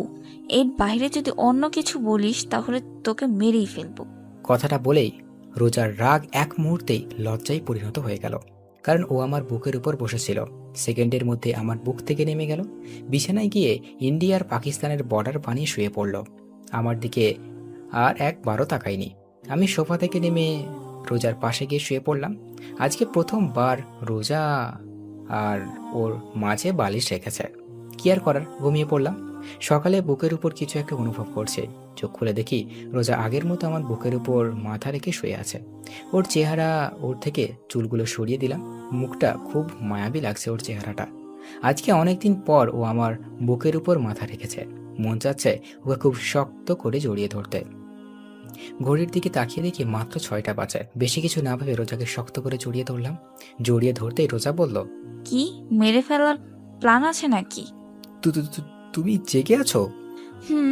আর এত শক্ত করে কেন কাউকে জড়িয়ে ধরে? মরে যাব তো। আমার বউ, আমি যা মন চাই তা করব। আপনার কি? আমার বউ মানে? কাল রাতে না বলতেন বউ বলতে, তাই বললাম। তার মানে তুই আমার কথাই বলছিস? আমি ভেবেছিলাম তুই আমাকে ভালোবেসে বলেছিস। কুত্তা ছাড়, আমাকে আমার শরীর টাচ করবি না। আমি তো রিয়াকে ভালোবাসি, আপনাকে ভালোবাসতে যাব কেন? রোজা উঠে ওয়াশরুমে চলে গেল। কিছু সময় পর ওয়াশরুম থেকে কান্নার আওয়াজ আসতে লাগলো। যেটা ভেবেছিলাম সেটাই হয়েছে। আচ্ছা, এই মায়ার কি কমন সেন্স নেই? আমি যদি রিয়াকেই ভালোবাসতাম তাহলে এখন রিয়ার সাথে থাকতাম। এখন এখানে ওর সাথে কেন থাকতাম? এখন কাঁদতে কাঁদতে বাড়ি ঘর ভাসিয়ে ফেলবে। সবাই একসাথে বসে নাস্তা করছিলাম। হঠাৎ আমি বললাম, আঙ্কেল একটা কথা বলার ছিল। বাবা বলো, কি বলবা? আঙ্কেল বাসা থেকে কল আসছিল, অফিস নাকি একটু সমস্যা হয়েছে। তাই আজকেই বাসার উদ্দেশ্যে রওনা দিতে হবে। আমার কথা শুনে রোজার চোখ বড় বড় হয়ে আমার দিকে তাকিয়ে আছে। এই কি বাবা, কিছুদিন হলো এলে আর এখনই চলে যেতে চাচ্ছ? না মানে আন্টি, অনেকদিন হলো আসছি, অনেক কাজ পড়ে আছে। আবার রোজার তো অনেকদিন হলো চাকরি থেকে ছুটি নিয়েছে। তা ঠিক আছে, তাই বলে আজকে চলে যেতে হবে? জি আঙ্কেল। আচ্ছা ঠিক আছে। সবার সাথে নাস্তা শেষ করে রুমে চলে আসলাম। রোজা আমার পিছন পিছন রুমে আসতেই, ওই তুমি নিচে আব্বুকে কি বললা? কেন তুমি শোনোনি? শুনেছি তো। আর আমি তোমার সাথে কোথাও যাব না। কোথাও চাপো না মানে? সবসময় কি বাপের বাড়িতেই থাকবে নাকি? তাহলে আমি কই থাকবো? আপনার বিয়ে হয়েছে, আপনি কি ভুলে গিয়েছেন? আমার বিয়ে হয়েছে, তাহলে আমার স্বামীকে? ওর এই অদ্ভুত প্রশ্ন শুনে মন চাচ্ছে নিজের হাত দিয়ে নিজের মাথার চুল ছেড়ে ফেলি। আমি কে? মানুষ? দেখো, আমার সাথে মজা করা বন্ধ করো প্লিজ। আর দেরি হয়ে যাচ্ছে, তাড়াতাড়ি জামা কাপড় গুছিয়ে নাও। আচ্ছা, মজা করা বাদ দিলাম, কিন্তু একটা কথা জবাব চাই। কি? তুমি কি আমাকে ভালোবাসো? সত্যি করে বলবো? না মিথ্যা করে বলো? আসলে আজকে রিয়ার সাথে আমার বিয়ে তো, বাসর ঘর সাজানোর মতো কোনো মানুষ পায় নাই, তাই তোমাকে সাথে করে নিয়ে যাচ্ছি যাতে তুমি একটু আমাদের বাসর ঘরটা সুন্দর করে সাজিয়ে দিতে পারো। কি বললি? আরেকবার বলতো। দেখ আজকে তোর অবস্থা আমি কি করি। রোজা আমাকে ধাক্কা মেরে খাটের উপর ফেলে দিয়ে বুকের উপর বসে বলতে শুরু করলো, এলো পাথাড়ি মারতে শুরু করলো। কুত্তা, লাল বান্দর, ব্যাং, শয়তান আট বলবি ওই ডাইনির নাম? আরে এত মারলে বলবো কেমনে? ছাড় আমার হাত, তোকে আজ মেরেই ফেলবো। তুই ওই মেয়ের সাথে বাসর করবি, তাই না? দাঁতের সাথে দাঁত চেপে বললো, আমার কি দোষ? তুমিই তো বললো মিথ্যা কথা বলতে। তাই বলে তুই এই কথা বলবি? আমি কিছু না বলে রোজাকে টান মেনে আমার বুকের উপর থেকে সরিয়ে বিছানায় শুয়ে দিলাম। ও যে উঠতে যাবে তার আগেই ওর দু বাহু ধরে ওকে বিছানার সাথে চেপে ধরলাম। আমাকে ধরে রেখেছেন কেন? যান আপনার ওই প্রেমিকার কাছে যান। আমি তো আমার প্রেমিকার কাছেই আছি। মানে? আরে গাধি মাইয়া, আমি তোমাকে ভালোবাসি, অনেক অনেক ভালোবাসি, নিজের জীবনের থেকেও বেশি ভালোবাসি। কচু বাসো, আজ পর্যন্ত একদিনও বলনি ভালোবাসি। সরি সোনা, প্লিজ রাগ করো না। তোমাকে অনেকদিন বলার চেষ্টা করেছি কিন্তু কোনোদিন বলতে পারিনি আমি তোমাকে আসলেই অনেক ভালোবাসি। সত্যি? তুমি আমাকে সত্যি ভালোবাসো? রোজাকে কিছু বলতে না দিয়ে আমাদের দুইজনের ঠোঁট এক করে দিলাম, না হলে প্রশ্ন করতে করতে আমার মাথা খাইতো। তারপর রেডি হয়ে নিচে নামলাম, সবার কাছ থেকে বিদায় নিয়ে রওনা দিলাম ঢাকার উদ্দেশ্যে। আমি গাড়ি ড্রাইভ করছি আর রোজা আমার পাশে বসে বাইরের দিকে তাকিয়ে আছে। হঠাৎ রোজা আমার দিকে তাকিয়ে বলতে লাগলো, জানো আজকে আমি অনেক অনেক খুশি। ও যে আজকে অনেক খুশি সেটা ওর চোখ দেখেই বোঝা যাচ্ছে। কেন? কারণ এই ভিতর ডিম শেষমেশ আমাকে ভালোবাসি কথাটা বলতে পারলো। তুমি কি আমাকে ভিতর ডিম বললা? গাড়িতে কি আর কাউকে দেখতে পারছো? আমি কিছুই বললাম না, চুপচাপ ড্রাইভ করতে লাগলাম। আমার বাবুটা কি রাগ করেছে? গালে হাত বুলিয়ে বলল, আমি কোনো কথা বলছি না।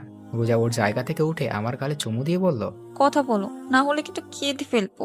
এটাই তো পারো, কিছু হলেই ভ্যাঁ ভ্যাঁ করে নাকি কান্না কাঁদতে, চোখের পানি এক করে দাও। বুঝলাম না এই মায়া কি সব সময় বন্দুক সাথে করে নিয়ে করে নাকি? রোজা বন্দুক বের করে বাম হাতে রেখে বলল, কি যেন বললা? আমি শুনতে পাইনি, আরেকবার বলো। বন্দুকটা আমার দিকে ঘুরিয়ে বলল, কই না তো, কিছু বলিনি তো। না মানে আমার মনে হলো কিছু বলছিলে। সারা রাস্তা এইভাবেই খুনসুটি ঝগড়া করতে করতে পার করে দিলাম। বাসায় পৌঁছাতে পৌঁছাতে রাত হয়ে গেল।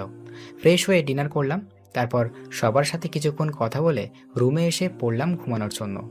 আগের মতো আজকে রোজা আমার বুকের উপর মাথা রেখে একে অপরকে জড়িয়ে ধরে ঘুমিয়ে পড়লাম। কিছুদিন পর বাসায় এক পার্টির আয়োজন করা হয়। পার্টিটা ছিল সবাইকে জানানোর জন্য যে রোজা হচ্ছে চৌধুরী বাড়ির বউ। কথাটা শুনে সবাই খুশি হয়, সাথে কিছু মানুষ অবাকও হয়। আর তারা হচ্ছে আমার প্রিয় হারামি বন্ধুরা আর রিয়া আর ওর হাজব্যান্ড। কিছুদিন পর রাতে রোজা আর আমি ব্যালকনিতে বসেছিলাম। হঠাৎ রোজা আমার কাঁধের উপর মাথা রেখে বলল, শুনো। বলো, কি বলবে? ভাবতেছি পুলিশের চাকরিটা ছেড়ে দিব। কেন? তোমার সাথে তো ঘুরতে পারি না, চাকরি ছেড়ে দিয়ে সারাদিন তোমার সাথে ঘুরবো, মজা করব, প্রেম করব। মায়ের একটাও মাটিতে পড়বে না যদি চাকরি ছেড়ে দেবার কথা আর একবার বলো। কেন? তুমি আমাকে ভালোবাসো নাকি পুলিশের চাকরিকে? আমি তোমাকে সব থেকে বেশি ভালোবাসি, কিন্তু একটা কথা আছে। রোজা মাথা ঘুরিয়ে আমার দিকে তাকিয়ে বলল, কি? আমি রোজার কানে কানে বললাম, পুলিশ হওয়া আমার ছোটবেলার শখ ছিল। তাই? 7 বছর পর আজকে অফিস থেকে একটু তাড়াতাড়ি আসলাম। বাসায় আসতেই আমার মেয়ে দাদির কোল থেকে নেমে আব্বু আব্বু বলতে বলতে আমার উপর ঝাঁপিয়ে পড়ল। রোজা একটা প্রিন্সেসকে জন্ম দিয়েছে। কোলে তুলে গালে চুমু দিয়ে বললাম, আমার প্রিন্সেসটা কি আজকে সারাদিন কি করেছে? কথা বলে, আগে আমাকে চকলেট দাও। আমি পকেট থেকে একটা চকলেট বের করে নীলার হাতে দিলাম। আমার মেয়ে চকলেট পেয়ে আমায় পুরো চেহারায় আদর দিয়ে ফুরিয়ে দিল। পুরো রোজার মতো হয়েছে। আমি নীলাকে নিয়ে রুমে এসে খাটে বসিয়ে বললাম, আম্মু তুমি তো বসে চকলেট খাও, আমি একটু ফ্রেশ হয়ে আসি। ঠিক আছে। নীলাকে খাটে বসিয়ে ফ্রেশ হতে গেলাম। অল্প কিছু সময়ের মধ্যে ফ্রেশ হয়ে ওয়াশরুম থেকে বের হয়ে এসে দেখি নীলা চকলেট খেতে খেতে 2 গালে মেখে ফেলেছে। আমি খাটে শুয়ে নীলাকে আমার বুকের উপরে বসিয়ে বললাম, প্রিন্সেস আজকে তোমার আম্মু আসতে একটু লেট করছে না? একটা জায়গা দিয়ে ভালোই হয়েছে। এখন তোমার আম্মু থাকলে আমার সাথে ঝগড়া করতো, কারণ তোমার আম্মুর জন্য চকলেট আনি নাই। আজকে আম্মুকে তোমাকে বলবো, গুলি করে তোর খুলি উলিয়ে দেব। নীলার কথা শুনে জোরে জোরে হাসতে লাগলাম। আসলেই রোজা যদি জানতো তাহলে আমাকে এই ডায়লগে দিত। দুইজনে হাসতে লাগলাম। হঠাৎ সাপের মতো ফোঁস আওয়াজ হতে লাগলো। আমরা দুইজন হাসি বন্ধ করে দরজার দিকে তাকিয়ে দেখি রোজা দাঁড়িয়ে আছে আর সাপের মতো ফোঁস করছে। নীলা চুপচাপ আমার কোল থেকে নেমে রোজার কাছে চলে গেল। রোজা ওকে কোলে তুলে নিয়ে ওর গালে চুমু দিয়ে বলল, আম্মু তোমার আব্বু কি আমার ব্যাপারে নিয়ে কথা বলছিল? নীলা মাথা দুলিয়ে হ্যাঁ বলল। আচ্ছা ঠিক আছে, তুমি নিচে দাদুর সাথে খেলা করো, যাও। নীলা কোল থেকে নেমে আমার দিকে তাকিয়ে একটা হাসি দিয়ে দৌড়ে রুম থেকে বের হয়ে গেল। রোজা দরজা লাগিয়ে আমার সামনে এসে বলল, কি বলছিলাম আমি? কই কিছু বলিনি তো। আমি কিন্তু শুনেছি। সরি সোনা, আজকে তোমার জন্য চকলেট আনি নাই। সমস্যা নেই, 20টা কিস করলেই হয়ে যাবে। এর কম করলে হয় না? একটাও কম না। সমস্যা নেই, আমি রাজি আছি। রোজাকে কোলে তুলে বিছানায় শুয়ে দিয়ে ওকে আদর করতে করতে হারিয়ে গেলাম ভালোবাসার মায়াজালে। সমাপ্ত।